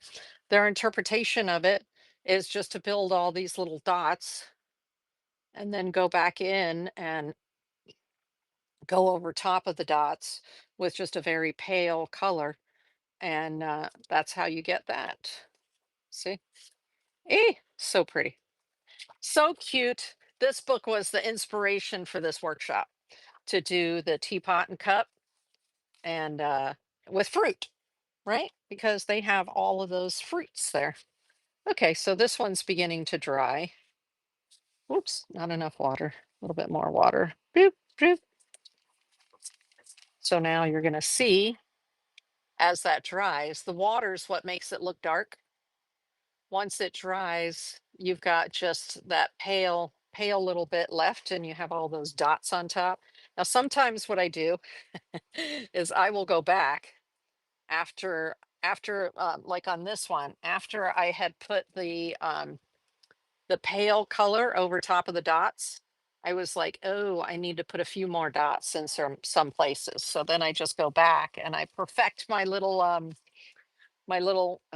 lychees by adding more dots where I want them, like that. Now, also the leaves have a little rib in the center of them, like the loquat leaves right here. So what you do for that is, again, you use this teeny tiny little brush and you can do them in black. A lot of times the Asians will do is they add a little extra water to this to make it, instead of being so black, you want it to be gray, not black. Okay. I mean, some people don't care. They just put it in as black, but I want it to be more gray. And I can see, wow, the color is like way too black. So what I'm going to do is I'm actually going to take this black and I'm going to mix it in a little bit with this green. And then what that does is that just makes it a little bit more like a gray, right? I'm mixing it with the color that I used for the leaves. So a little bit of black and a little bit of leaf color so that I get a darker version. So here, I'm going to do this one like this. So I'm holding it, right? Chinese hold, thumb, two fingers resting on this finger. So sometimes this finger is under and sometimes this finger is over. Okay. Just depends on what I'm doing. Right now, for stability, I'm putting my finger underneath. Let's see. So then you just do your little ribs on your leaves like this. See, I can see right now, I'm like, ugh, it's still too dark, but it's okay. You see there. So you build the ribs the way the girls in the nail salon, yeah, do the nail designs, right? Yes, you have to see if the gals in the nail salon, if they're from an Asian country, I'm assuming that that's what you're talking about. They're going to hold their brush like this. That's the Asian hold. American hold, yeah, lean on the pinky. See, you put the three fingers, the thumb, and then you lean it right here on your pinky, and you get like amazing control for the details, right? That's the idea, is you want to be able to control it for the details. Yeah, so then this is how you do the finish off on that, is you come in and you put build the spines on it. The out the pinky on my foot. Oh, yep. So you come in here at the end and you throw in the little ribs on the leaves, and that sort of gives it that finish. Finish. I like the finish it gives to them. Like that. So that's how you would do the lychee tree. Oh, one other thing. You take this and you have to make the little parts that come down, because the lychees hang down off of a branch, right? So they're it's like, they're hanging. They're hanging. They have the little, I don't have to hang these because they're behind the leaf, but the lychees are hanging down and they have the little, so you're going to have the little branch that hangs down to hold on to them, like something like that. Okay. So that is how we do the lychees. I promised in the beginning I would show how you do the lychees because I was showing this piece of artwork right here that I did from the book. And so I wanted to be sure that I showed that to y'all. All right. Well, that was a lot of fun. I love Asian brush painting. Yeah, the stems are long. Exactly, Moody. Moody, Moody. Now, what do you mount it on? Okay, excellent question. I have found my favorite paper to mount these on. Here, let me put the one that I did that's complete from earlier. Um, what I put these on is I have found from Hanamula, which is a company out of Europe. They make something called bamboo paper. And I think it's a 15 by 11 or something like that. It's like a nice larger size. So if you're working in the 9 by 12 or so size, that works best for me.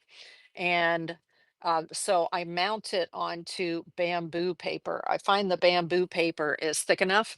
Let me show you what a piece on bamboo paper looks like. I'm just going to grab one of these that I've already done. Okay, so this is done on rice paper. The actually the really cheap rice paper. The cheap white thin rice paper, but I like the way the paint sort of runs on the cheap rice paper. And then the back side of it, this is the Hanamula bamboo paper. And you can see the Hanamula bamboo paper is a little bit bigger than this. And I mounted it so that there would be an overlap, because you see how these two end right on the edge. And so I wanted to be able to take a mat. Let me see, I think it's this mat. I wanted to be able to take a mat and put it on here and have the mat come all the way to the very edge right here. So I needed a little bit of paper here to be able to tape onto on the back of the mat, right? And so it's designed so that I can just put that tiny little corner right down here. And then that's what the art looks like when it's matted, right? So I like that you, thank you for sharing the show. I appreciate it. I like when I have the flexibility of looking at my finished artwork and deciding where to give it a little bit of extra, right? Because you can see here the rice paper is off the edge here, but it doesn't matter, because this is going to fit nicely into the mat. And now I have plenty of edge here that I can tape into the mat as well. I don't have to go all the way to the edge of the mat, which is annoying, right? When you go to put something into a mat. So I make sure that I mount it. Now, another interesting thing about this painting in particular is that a lot of times I will wax my artwork before, so I'll wax my watercolor before I do the mounting. So it's okay that you didn't tape it off the center. No, you don't have to center it. I like leaving the little bit of edge so I can be sure that I can mount them correctly. So I'm okay with the bamboo paper being a little bit bigger than the rice paper, um, because then you can move it around and you have choices. Now, if you look at the surface of this, it looks shiny, and that's because it's waxed. So before I mounted it onto the bamboo paper on the back, from the back, I waxed the front of this artwork. And the reason I did that was because I had made the artwork on the inexpensive paper, and when you spray the back of the paper to put it to mount it, um, I didn't want the watercolor to bleed, which I've had happen before. So um, I waxed the front first, but I didn't wax the back. I made sure no wax got on the back of the piece of rice paper, and that way I was able to easily mount it. Um, and not have any of the part that's waxed run. I didn't want any of the paint to run. So let me see if I have my wax here on the table or not. It might be in the other room. Yeah, it looks like it's in the other room. I use Dorland's wax from Jacquard, and if I need to, then I wax it. I don't think I'm going to need to wax this one because I used all of the China paint and the Sumi ink, and you see how thick the paper is. So when I spray the back of this, I'm not afraid of reactivating anything, which it shouldn't reactivate anyway, because I use the proper paint, the China, the Chinese colors, this kind. But if you do one in regular watercolor and you're like, uh-oh, I did it in regular watercolor and I want to mount it because I love it, then you're going to want to wax the front of it first, and that'll lock in the watercolor. And that way, when you wet the back of it to mount it, it won't run. Does that make sense? I think you got it. I think you got it. Okay. So that is it for this workshop, and I appreciate you all coming along. And I have had a blast painting this. Oh my gosh, it was so much fun. I absolutely love the outcome.